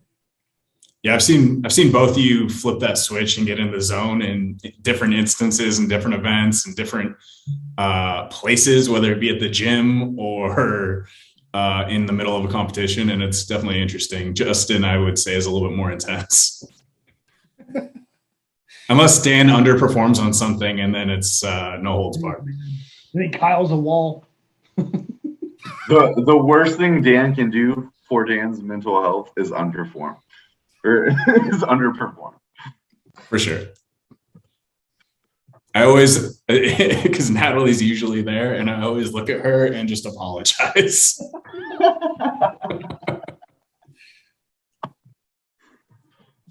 Yeah. Dan has lots of demons. That's all right. As do we all. They come out in different ways. That's an It's Always Sunny episode reference for you listeners. Sometimes I hear the demons talking to me. The last question that I had was from Michael Gonzalez, West Coast Strength, and he wanted to know, how much stronger do your Crocs make you? Oh, man. How do I put this to you in a way that you will understand? I mean, I'll chime in and say I wore Dan's Crocs last summer for a day and front squatted 405 for the first time. That is true. I actually forgot about that, and that is true. The first time you ever wore Crocs, if I remember correctly. Yes. So the only time. So it begs the question: is it Crocs that make you better, or is it Dan's footprint inside the Crocs that make you better? As someone who has played lots of role-playing games in his lifetime, and I'm not ashamed to say it, sometimes it's not necessarily the piece of armor that makes you stronger, but it is about the blessings imbued on the piece of armor that make you stronger. So, Michael Gonzalez, they make you infinitely stronger because you only have to believe if you wish to achieve. And if you wear Dan Hughes' Crocs, your wildest dreams will come true. That was a pain and gain quote there, if you didn't catch it. It was actually a hot rod quote mixed with a nacho quote. So it sounds like what you're saying is that if Mike Gonzalez starts wearing Crocs, he's going to stop passing out on events. Yeah, if Michael Gonzalez starts wearing heels, he might be able to fit in with the rest of the middleweights. Ew. Well, you'd have to gain 20 pounds. Sorry, Mike. I love you. It was a short joke and it was a cheap shot, and I'm sorry. I'm better with it. Yo, speaking of short jokes, Tyler Young, Dan, I'm happy that you won, but most impressed with Tyler. Like, I think I've known him longer than all of us, but man, he has worked his ass off to. Oh, 100%. I love Tyler. Like, and I told Tyler after, I think, event 2 on day 1, I was like, yo, I'm not bullshitting you. Like, if anyone beats me here, I won't care if it's you. I was like, you 100% deserve this win. I was like, and then I followed it with, like, obviously I'm going to try and beat you. Like, but I would not be embarrassed to lose to Tyler Young. Tyler Young is one of the best athletes in the sport right now. He's freaking incredible. For sure. And like different events wise, he could have crushed me. Like this nationals, and him and I have been talking for months, like pretty much since Clash. Like this nationals, one of the reasons I wanted to do it is like the events were very good for me and my strengths, and I knew that. But like any other different events, Tyler could have easily destroyed. But also he is an incredibly kind human being. And Absolutely. if Tyler Young doesn't like you, you're probably not a good person, because Tyler Young is amazing. And Tyler is so kind to everyone around him, and I've never seen him be rude to anyone. But yeah, different events, Tyler could have destroyed. Oh yeah, dude, he's worked like, and I would say out of like all the pros too, like definitely up there, if not the hardest worker. Like, Oh yeah, there's plenty of pros that I know he would beat.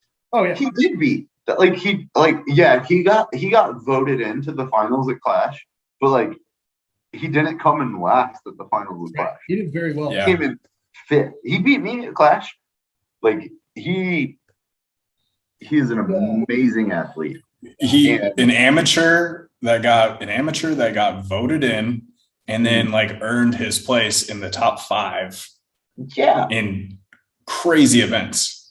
Yes. Absolutely. Yeah. He was one of, I think, 3 people, maybe 4 people to finish the car walk. Like, and I can tell you that was an incredible feat. As someone who is very clearly, after this weekend, it is evident I am great at yoke.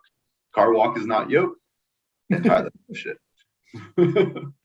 When I met Tyler, I think he was still in the reserve, like the Marine Reserve or something along those lines. He was like 200 pounds with a 350 log press. It was wild. And then he got out, and then it was just like, well, there's Fat Tyler. But no, man, I think like his best attribute is like grit. Like what? Grit. Like well, just. But like but like I'm saying, like people like saying you can't do that, and then he's just like, fuck you, I'll show you. And especially on his moving events, holy shit. Yeah. No, I love Tyler, and I'm glad to call him a friend. Oh yeah, same. All right, let's stop jerking off on Tyler. Next question. That was that was the Crocs question was the last question I had from my guys. So that's it. That's all I got for you. Ooh. Next question. You have anything you guys wanted to? Yeah, Justin. How are you gonna do at OSG? Fuck. I was going to ask you the same thing. Cool. We'll tell each other how we're going to do it. OSG. Oh, shit. All right. Okay. My honest opinion of how things are going. I don't know. So I looked at the list. I don't know a lot of people on there. I know like there's a lot. There seems to be a lot of. Doesn't matter. It doesn't, but it's getting to my point. Is that like I really could see, like, honestly, given how I feel now, I really think like I could have a podium spot. As depending, and day 3 is my biggest concern because that has the most variables to fuck up. The throwing and the stones. Day 1 and 2, I think, are really good events for me. Even the pressing, even the log. I don't know how, but I feel like it's a really good event for me. So yeah, honest opinion. You got 3 on the log yesterday? Yeah. Yeah, I got 3 at comp weight yesterday after doing, I think total, I did somewhere between 12 and 15 reps, between 315 and 325 on log, which combined is probably more times than I've benched over 300 in the past 6 months. So on a roll. But yeah, I mean, I'm not really worried about any of the events except for like doing better at the events, you know. Yeah, that makes sense. So obviously my focus has been on nationals. We only got a couple weeks. Coincidentally, a lot of the events are similar. So I'm not, and I knew that going into it, which is one of the reasons I still agreed to do OSG. I think for log press, I could probably eke out 3 reps of 325. Car walk, I'm not worried about. Pretty good at yoke. Haven't been doing 900 recently. However, it's only 50 feet, which is like, I'd rather do 1,000,000 pounds at 50 feet than do 710 at 120 feet.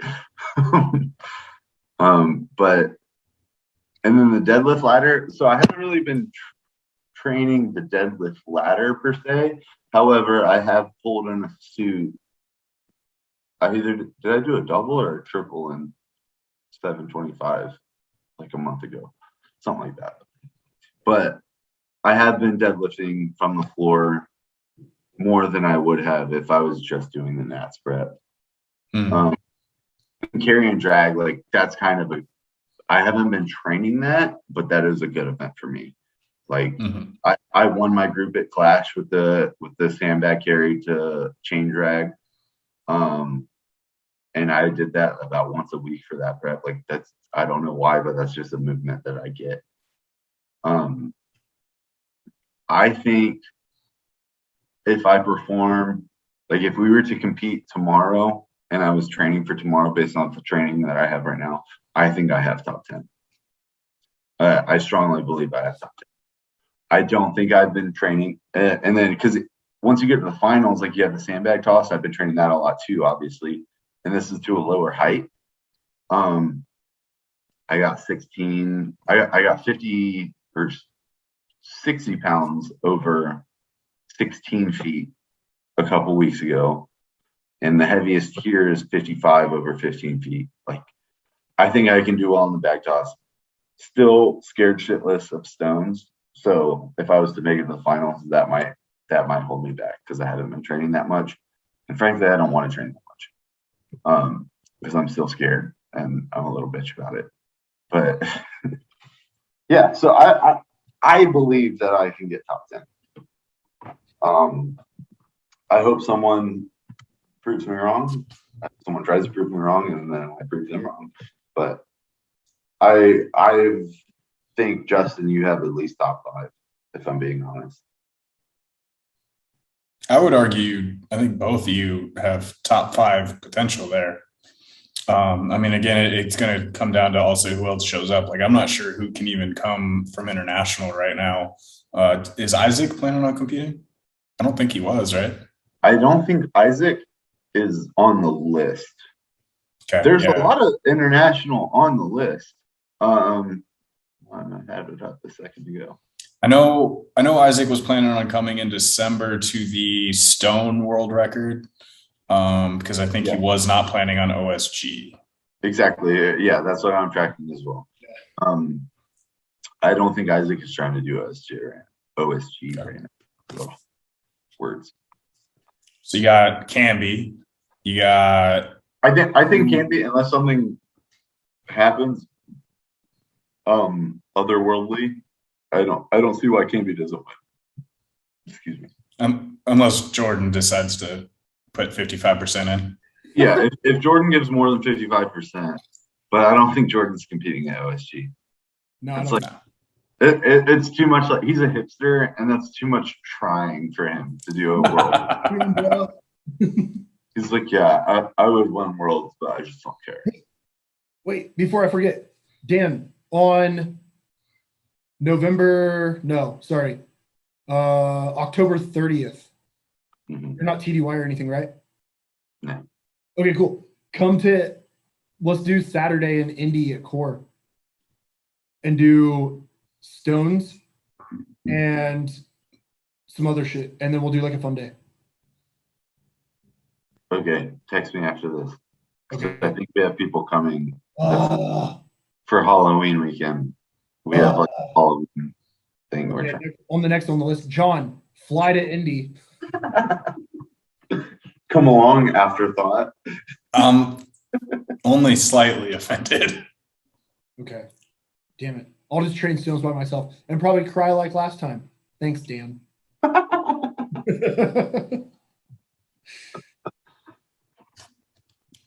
I can't pick up a stone right now anyway. Sorry, but That's good.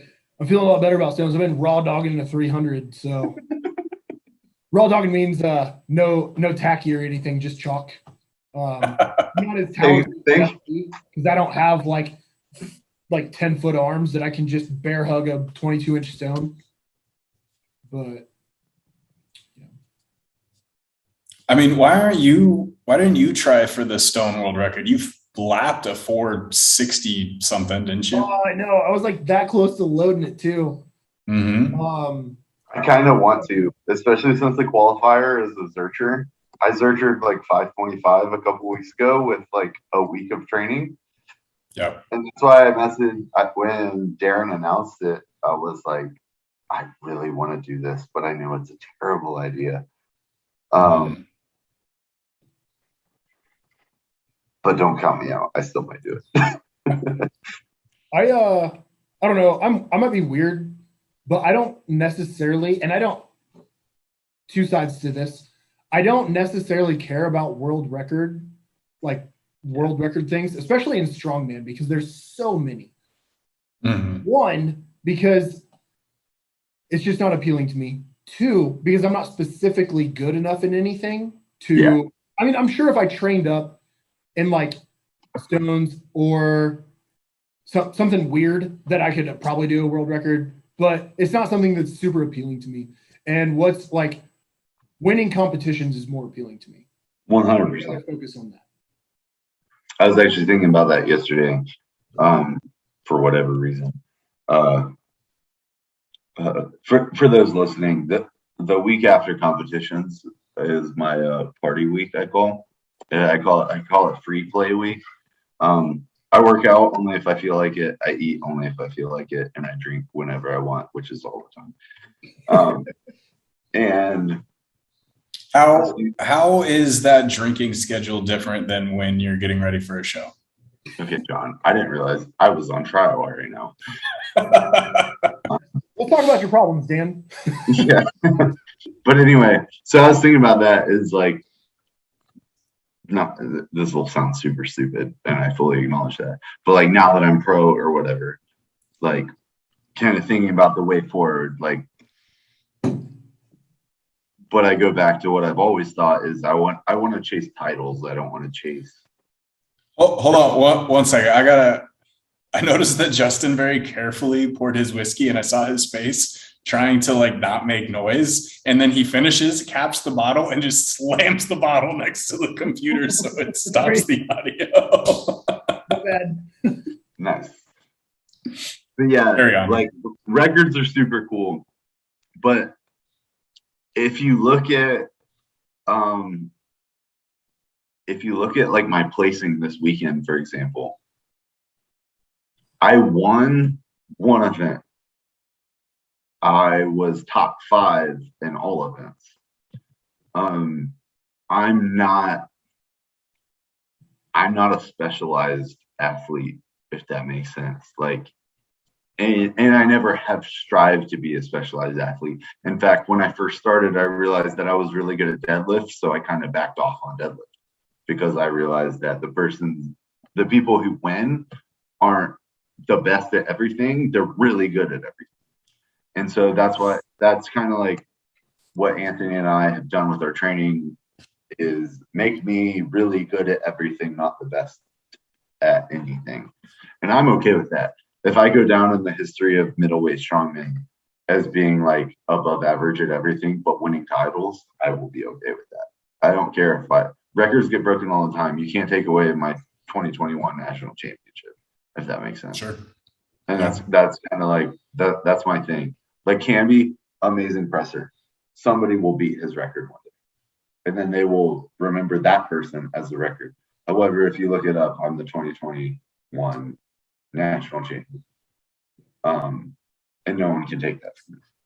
So that's my mentality. And maybe I'm predispositioned genetically to just not be good at any one specific event. And I'm just a really hard worker and I'll smash my head against the wall until I'm good at something. But that's been my mentality going to it.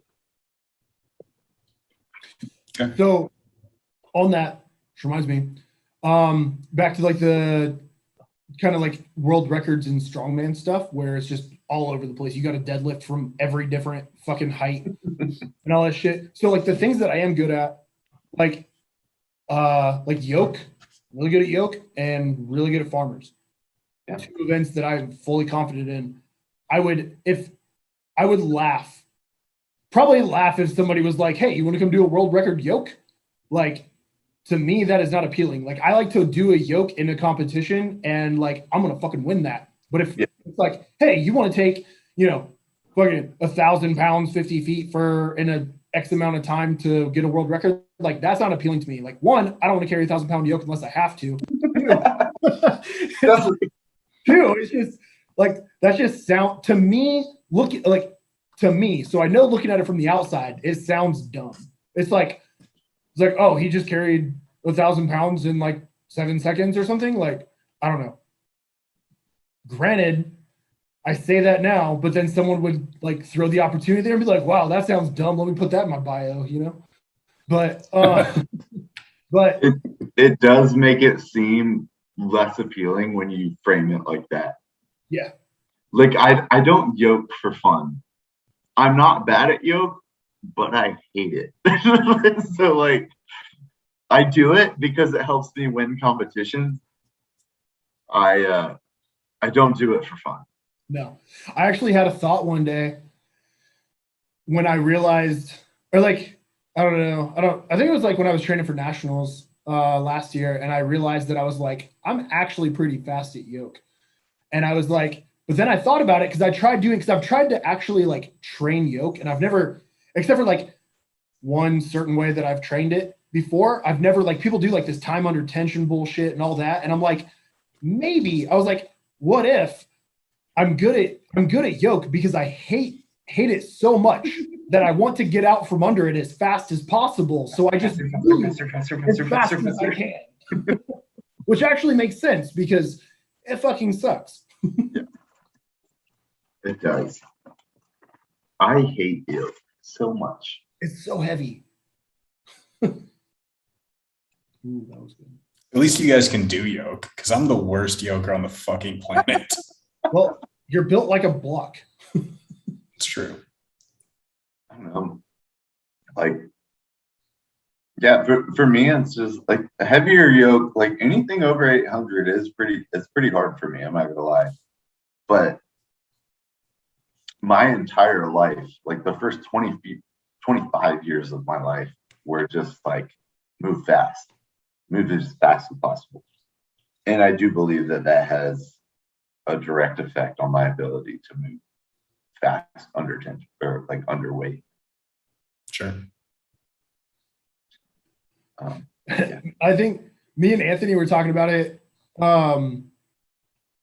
Actually, like it first came up when I first met him when I competed at War on the Shore, Jack's show there in San Diego.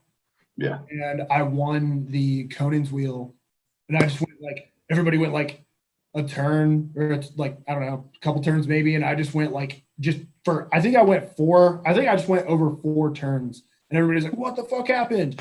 And like we were talking about it about being good at like those like really like shitty events, and I'm like maybe because he's really good at those shitty events too before his like knee really fucked up. But we attributed it to being like the really sucking dick in infantry that you're just like good at. You're just good at those like really shitty things. You're just like you know how to like check out and just be like fucking here we go. And we used to talk about that all the time when we first started, of just like that mentality of like turn your brain off and let your body just take control. And that's what it is. Yeah. And I mean, you hear this all the time in training videos and whatever else. I remember I used to hear it all the time in bodybuilding when I was competing in that, and would watch all those motivational videos. It's like, oh, your brain will quit before your body does. And while it's not quite as like romanticized as it is in all those types of videos, it's true. Like you can 100% turn your brain off and your body will take control. Like your body will fail so much so much longer after your brain quits. And I have plenty of experiences in my military career where that is the case of just like, I am a robot. I will keep going, even though this hurts. And eventually you'll reach the point where it doesn't hurt anymore and your body just keeps going. I do believe that is a large part of my success in strongman. And I also believe that is a huge part of why strongman appeals to soldiers. Like Anthony and Justin and I have talked about this before, is CrossFit, because of the Warrior Fitness team, we have CrossFit and we have strongman. CrossFit is a white collar sport. There's a whole lot of money. That's one of the reasons why it's so successful as an organization. It's a white collar sport. Strongman is 100% through and through a blue collar sport. You see somebody like Trey Mitchell. Trey Mitchell, just like, not a genetic freak, but he's a fucking workhorse. Yeah. Like Bobby Thompson. Maybe a genetic freak, maybe, but also a fucking workhorse. Like, anyone who is great in this sport, genetics aside, is a fucking workhorse. You do not get good at this sport without being a fucking animal in regards to work ethic. Sure. It is by far one of the most unrewarding sports on the planet. And you cannot be good at it unless you just, metaphorically speaking, beat your head against a fucking wall over and over and over again until you become the greatest. And I fully understand that that is a reason why I should not pursue the sport. But it's also the same reason that I want to pursue the sport. And why I respect everybody, personalities aside, why I respect everyone who even tries to stick with the sport longer than like 2 years or more. Like, even in your podcast with Terry Rady, like, he talks about how miserable this sport made him. But he achieved a high level of success. Sure. And like, I'm not going to do the certain things that he talked about that led him to leaving the sport. But like, this sport is not easy on the body or mentally. And what makes it harder, if this was the NFL, the sacrifice would be worth it. And like, everybody would be doing it, right? But it's not. The reward is so insignificant compared to the effort. It's laughable.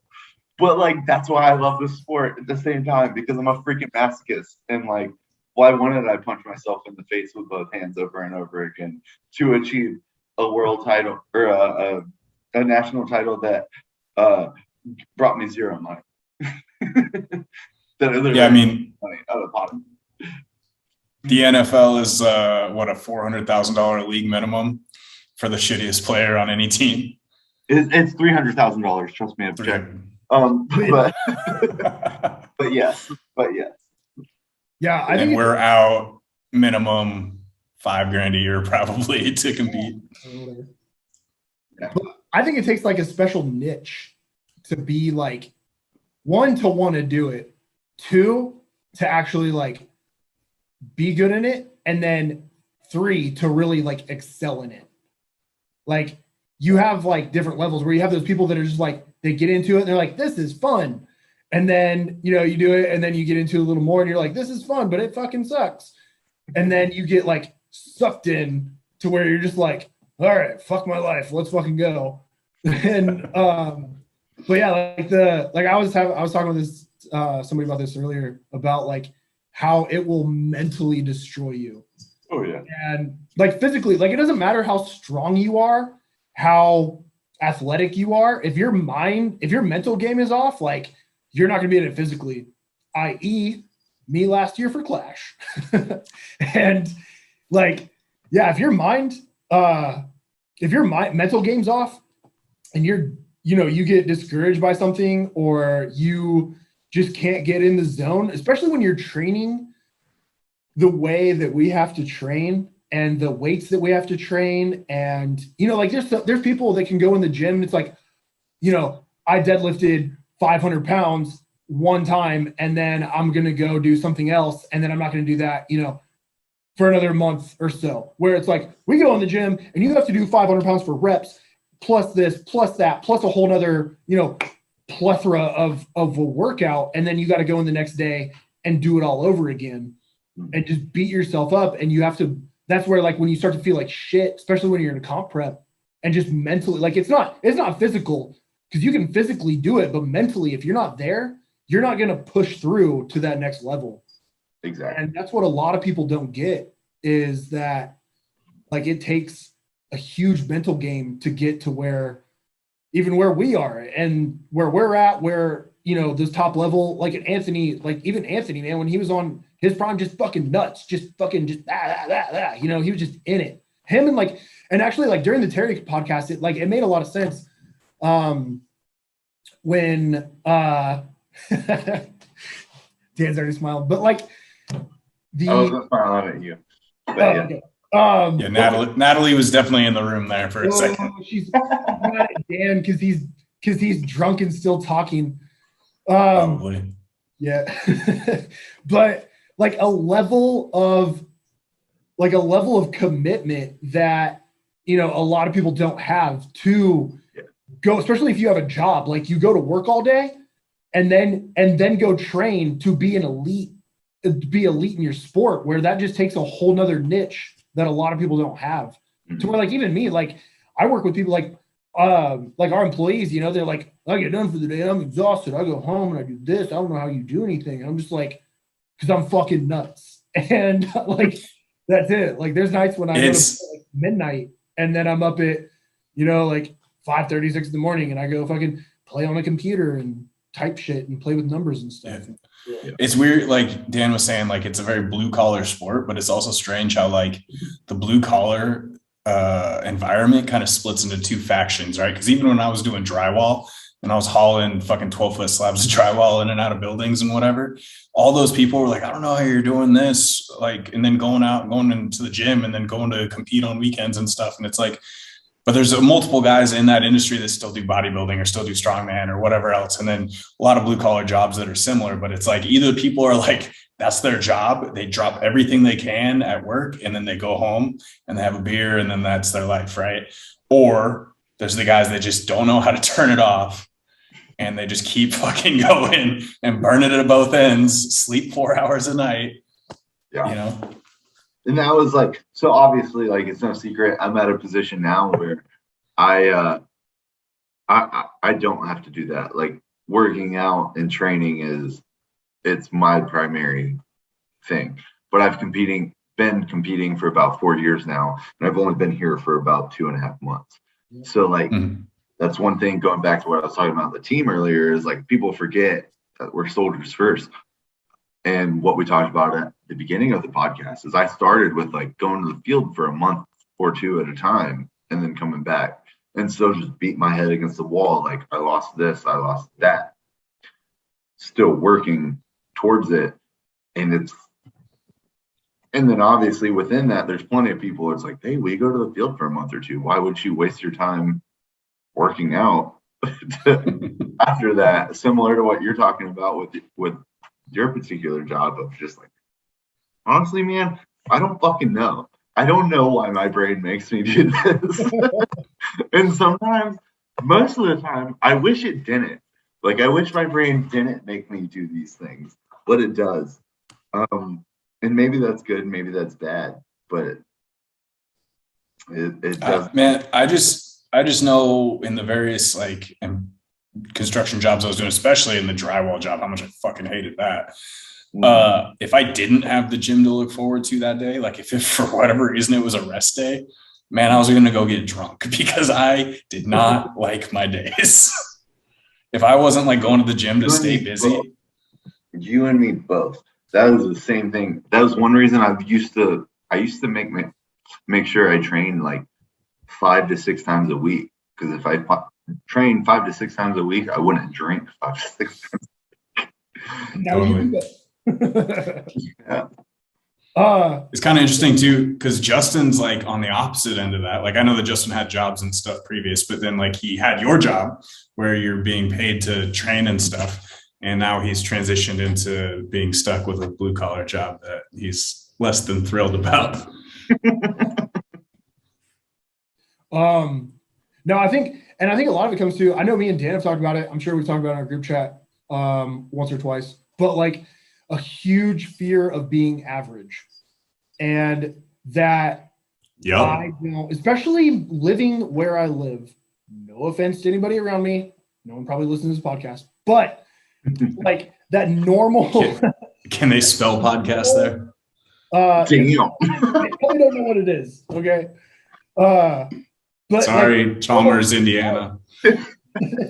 But that normal life of just like you go to work, go home, drink a few beers, watch TV, hang out, go to bed, and then like you just don't have anything going on. And I don't like to be that just, I don't want to be that just like be in the crowd guy to where like I got to have things going on. I know Dan's the same way where it's just like you want to like, I don't want to be like you.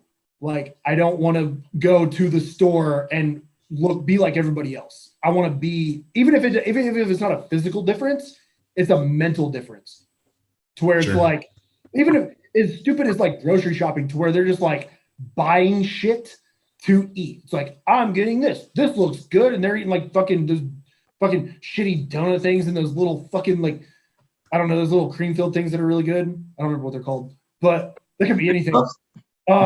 But like, it's actually like it's like a different mindset of like, you're shopping for like a purpose. I'm going to eat this because it's going to help me perform better kind of thing to where you're thinking. But you're going through life and viewing almost everything with, like Dan said, purpose. Right. You're doing everything on another level. It's even just like the simplest task on another level. Mm-hmm.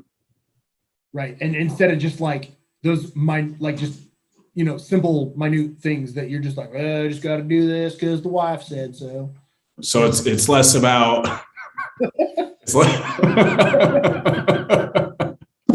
it sounds less about being like average to you, like fear of being average, which I'm sure, I mean, that is a factor for sure. It is for me. And more so about like having a meaning to your life versus a lot of folks that are, and there's nothing wrong with it if people are like this, but just like genuinely like content with going through the motions every day, you know?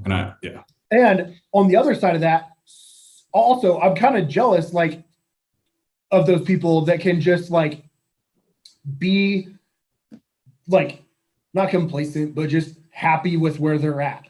They have a good job. They have a good home life. They go to work. They go home. They go, I don't know. They don't do shit during the week. They go home, mow their yard. I don't know, work on stuff at home. And then they go to the fucking, like on the weekend, they may go like drink beer with somebody and fucking watch a football game or something. And that sounds amazing, but I would hate that. If I told you could do all of those things, but still achieve more. I'm not on the fitness team anymore, Dan. Fair enough. Stop trying to convince me to join the Army, Dan. Oh, serve a higher purpose. Join the U.S. Never mind. Nope. So I felt the conviction in your voice when you said that.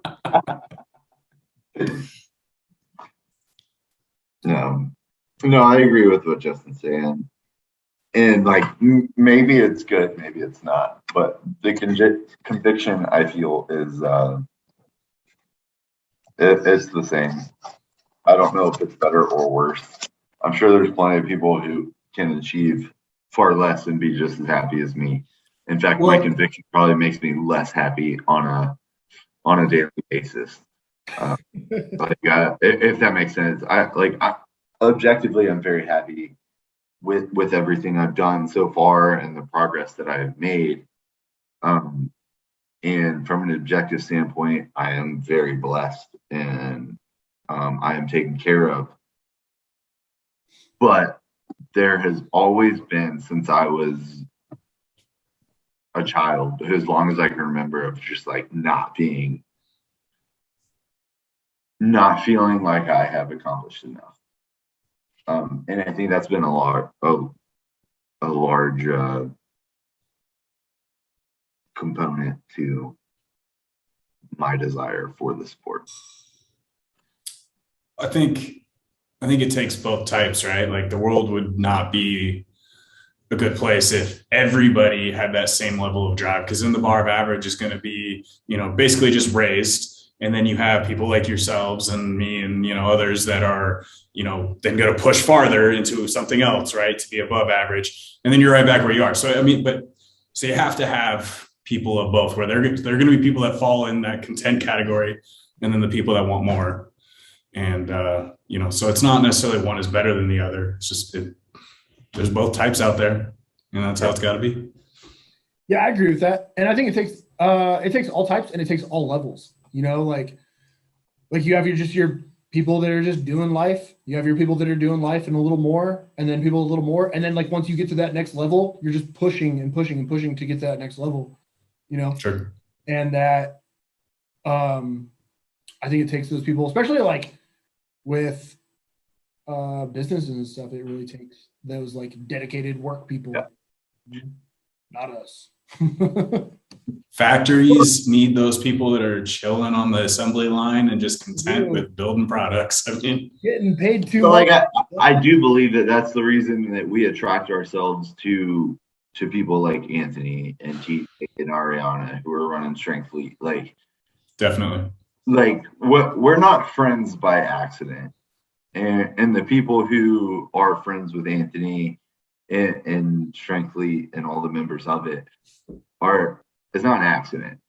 Like, all the athletes that are involved in the coaching, the programs and all that, certainly not an accident. And it takes a specific type of person that is involved with that. And like John, and you had involved yourself in the Strength Fleet through your aspiration to do what you're doing through this podcast and through the media that you're providing. Sure. Like, none of that is an accident. People of certain types of personalities attract themselves to each other. And it's not always going to be through the same medium, but those personalities will and always will attract themselves to each other and mutually benefit each other. Like, for example, John, you're not benefiting Strength Fleet as an athlete, but you're benefiting Strength Fleet as an enthusiast for the sport through what you do, because you know the sport, you have experience with it, but you are bringing a whole new aspect that no one else has brought to the team. Sure. And that's because your drive and your passion for it has done that. No one else has done that. Like, correct me if I'm wrong, but no one else has done what you've done for the middleweight, especially the middleweight men, strongweight, the 105 class, for the sport. Like, you are one of a kind in that man, and that's what sets you apart in all of this. Just like Anthony did for the sport as a whole with 105s. Like, he is special in that sense. TJ and him and Ariana are special in that sense. And there's just not a lot of people who do that. Sure. Yeah. I'm not great at taking compliments, so thank you. But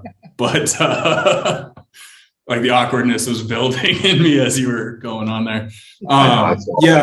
I think with what they've done is, and I'm not trying to necessarily belittle what I'm working on, but I think what they've done is got a lot more to be said about it. Whereas like what I'm doing is cool, and I think that nobody else has done it, and that's why it's something. It's also something that is so simple that anybody could have done, and it's baffling to me sometimes to think about why nobody has. Yeah, but you know what else was simple? Is developing a company that delivers anything within 24 to 48 hours of you ordering it from multiple companies. Yeah. Guess who did that? Okay. Fucking Jeff Bezos. Like, just because something is simple doesn't mean it's not impressive that you did it. So I'll be flying to space or just shy of space here in a few years. Yeah. And I can speak from secondhand experience. You're only going to do that at the expense of your own employees. Oh, well, since I'm not making any money at this right now, it's going to be a while. You can start with prototypes though. Don't forget your Intel analysts at the bottom when you decide to fly to space, John. Nice. So, and don't take this as me being like, it was all me, because it's not it at all. But there's been a few, like, Now Justin's about to take credit for this. I thought he was going to take credit for Jeff Bezos inventing Amazon. That's where I thought that was going. no. Okay. So I think about like where we are now. Okay. How you're doing this like podcast for, got hooked up with Strength Elite doing this podcast thing. How me and Dan are where we're at, yada, yada, yada, tracing all back. And I wonder how all of that would be different if I had, when I was trying to go to the fitness team, or when I was in limbo about going, and I had saw that Anthony was there, like was actually at Fort Knox, and I reached out to him on Instagram, and then was like, hey, I didn't know they were having a strongman team. I was like, I'm not great, but I'm not bad. And then I just blew up his DMs with videos of me lifting. I promise there's potential. Yeah, but seriously, like I've thought about that and of like where we all would be, including him, if like I never did that. If you didn't butterfly affect us. No, I'm not saying that I'm taking credit for anything that has happened whatsoever, but I just think of like. Sounds a little bit like you're taking credit. No, but like because I wouldn't have went to this. You only had to go 4 years back in time to do it, but like think of it, because if I went to the team, Dan wouldn't have met Anthony, probably. Okay. No, you're right.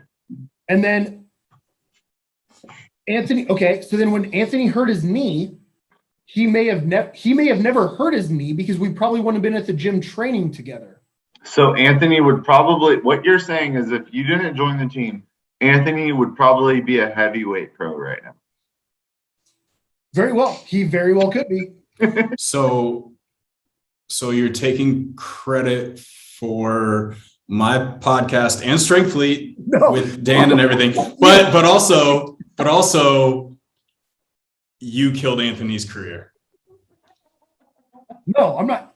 You know what? If you want to put it that way, whatever. No, fuck you. You put it that way. You put it that way. No. It's just me spitballing ideas. Okay. Just spitballing here. Whatever. I should have just got out of the army the first time.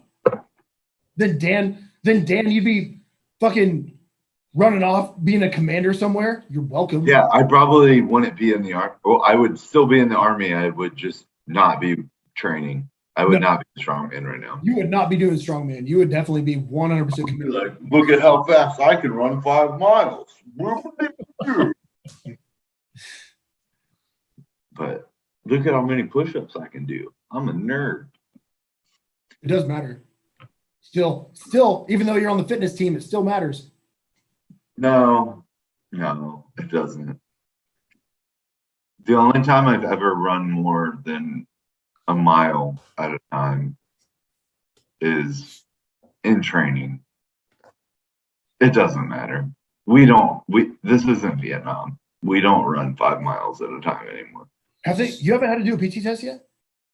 Not officially. Nice. I had to do one.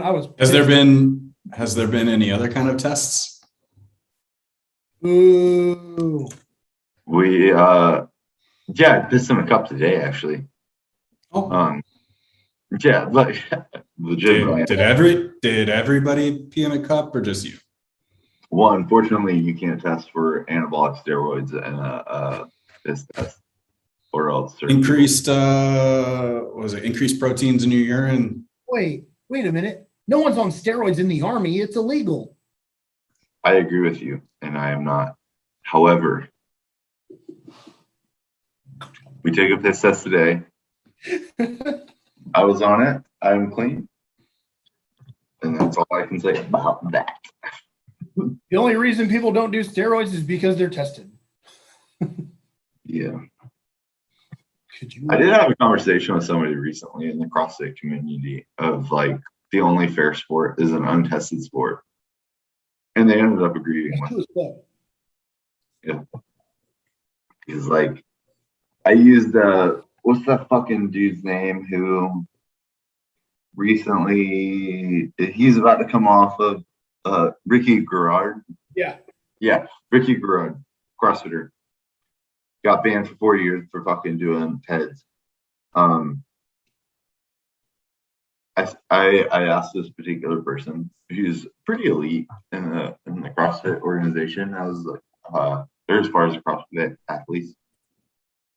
I was like, do you think Ricky Garrard's the only person who has ever done bets? And he was just like, what do you mean? And I was like, I mean, the testing's kind of loose. Like, do you sincerely believe? And he was like, no, absolutely not. And I was like, so that being said, do you think it's fair or so you would acknowledge that other people you compete against may or may not be taking bets? And he was like, yeah, it's possible. And I was like, so that being said, if everyone just took PEDs or could take whatever they want, is it fair? And he was like, if it's allowed. And I was like, yeah. Because if it's not allowed, people could still possibly be taking PEDs. And he was just like, agreed. And I was like, and it's not a negative thing if you don't take them, but at least it's fair if they don't, or if they do. And he was just like, yeah, I agree. But currently that's not the state we live in. And I was like, but it kind of is. Because if people could possibly be taking them and you're competing against it kind of is the state you're looking at and competing in. Because CrossFit isn't super good on how they actually test them. Well, I mean, you look at like Neil, what was the biker? Neil Armstrong? Neil Armstrong. No, yeah. Lance Armstrong. Neil went to the moon. I mean, he got away with it for a while. Okay. And shit like that. So there are definitely ways and to like buck the system, especially if you have somebody smart enough that knows how to control your dosages and timings and how to get it out of your system and shit. And that's just screwing the system. And that like there's dudes that are trying to do it like honestly, you know, and like I'm not going to do steroids because it's not allowed. And or even people against steroids. But you take away all of that. You take away the regulations for it and just be like, run whatever the fuck you want. Because then it's more honest. Because then you have people that if they choose not to do it, then that's on them. To where you have somebody in a sport who is like, I don't want to do steroids and I want to be the best I can, but they're getting dominated by people that are on steroids. Then it's like, well, fuck, you know, sucks for that guy. But here's the thing. It's not even though. Like, I know people firsthand who haven't run anything, and they kick the shit out of people who are running crazy doses. And then I know people who are good, very good, running crazy doses that are getting beat by people who are running like this. Like, yeah, they're running something, but they're running fucking, like, objectively, they're not running anything. Like, they're barely running anything, and they're performing at the peak of their, like, genetic ability. And that's what people don't understand.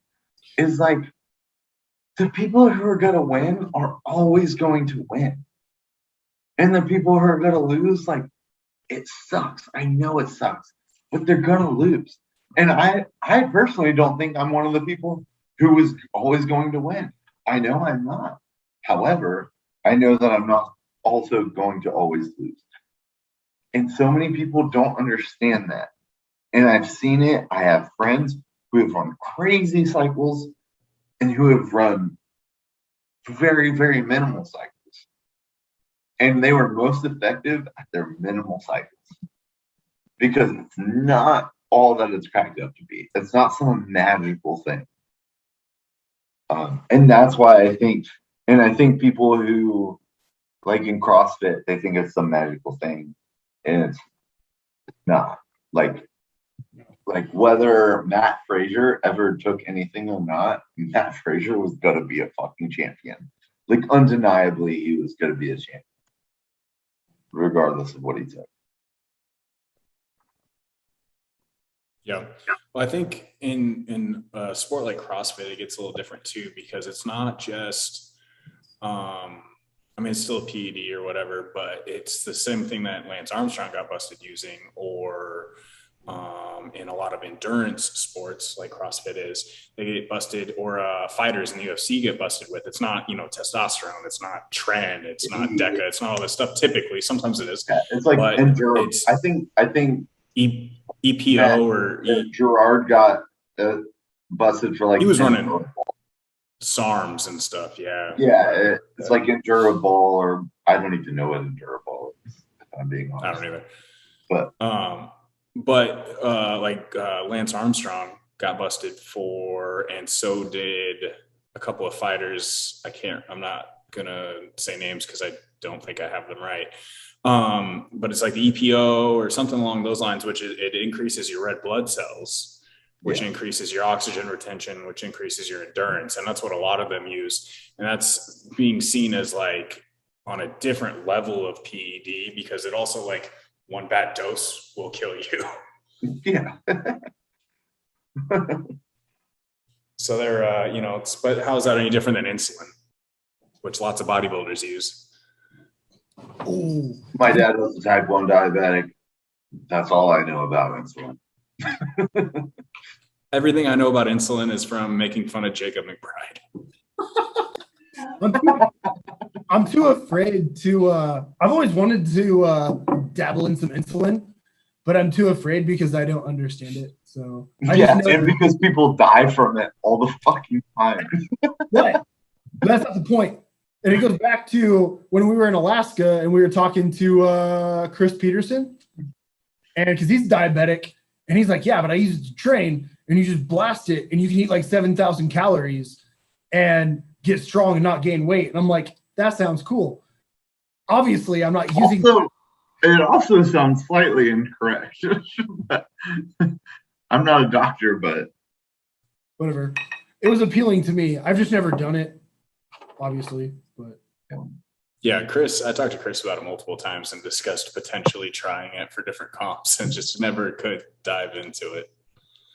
If I were to ever delve into being a bodybuilder, which will never happen, I would try it. But no, I got these wild love handles that are never going away, and that's not going to look good on stage.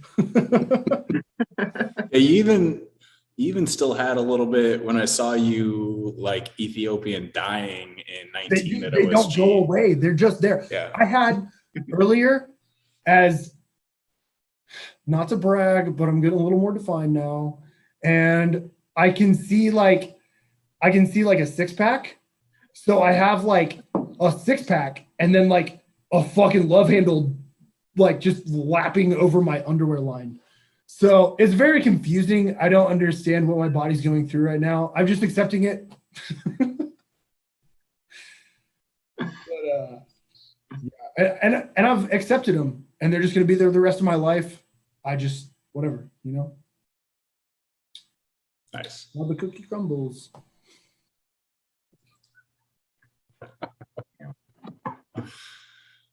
All right, boys. I think we covered just about all the topics. We're a little over 2.5 hours here. So are we the longest? By a long shot. Yeah, fuck you, Jeff. Yeah. Right now we've hit, I think we're right at an hour past Jeff's. Don't forget, I asked you specifically to edit a certain part. That wasn't very long though. Yeah, we're good. I think we won the longest wait. Good, right? Yeah, there's probably a lot in the beginning that you probably could have cut, but I'm not going to tell you how to do your job. except for that very specific part that I asked you. Yes, Dan, I'm aware. I'm trying to keep my job. Dan's had a little bourbon. I've had a lot of bourbon. A little bit. He's a little squinty. Look at his eyes. Oh, Jesus Christ. I had 2 shots like 2.5 hours ago. I drink a lot. It's all right. We covered that too, remember? Yeah, we did. Oh, wait a minute. John, you're going to be at Nashville, right? Yeah. Dope. I think I'm going to come down and maybe help out, at least hang out. I'm gonna help out. I told Tyler I would help out. I'll be there. Yeah. Pretty cool. There's a lot of fucking people going. Yeah. There's what, 24 people signed up, something like that? Yeah, there's a lot. Yeah, but wasn't there like 20 people signed up for fucking Waco? There was 18 for Waco at one point, plus like 3 or 4 of the record breakers, but yeah, similar. And then they all dropped out. They all dropped out. Fair enough. Losers. Yeah, we'll see. But yeah, it'll be cool to have both of you in Nashville. That'd be fun. Fuck yeah. Justin, just drive to my house and then we'll drive together. Okay, I can do that. Yeah. Yeah. I don't remember when it is, but yeah, I'll do that. January 16th or 15th? Something like that. 16th. And Dan, if you end up being free on the 30th, come train with me. I will see what I can do. Okay. Well, I might be dressed up as Nacho Libre at the time. Okay. Well, you can train in Nacho Libre, I guess. That's actually pretty accurate. You're right. Yeah. Cool. All right, guys. I'll let you guys go. Fucking All right, man. uses. I love you guys. Blood. Love you too. Bye. Bye. Bye.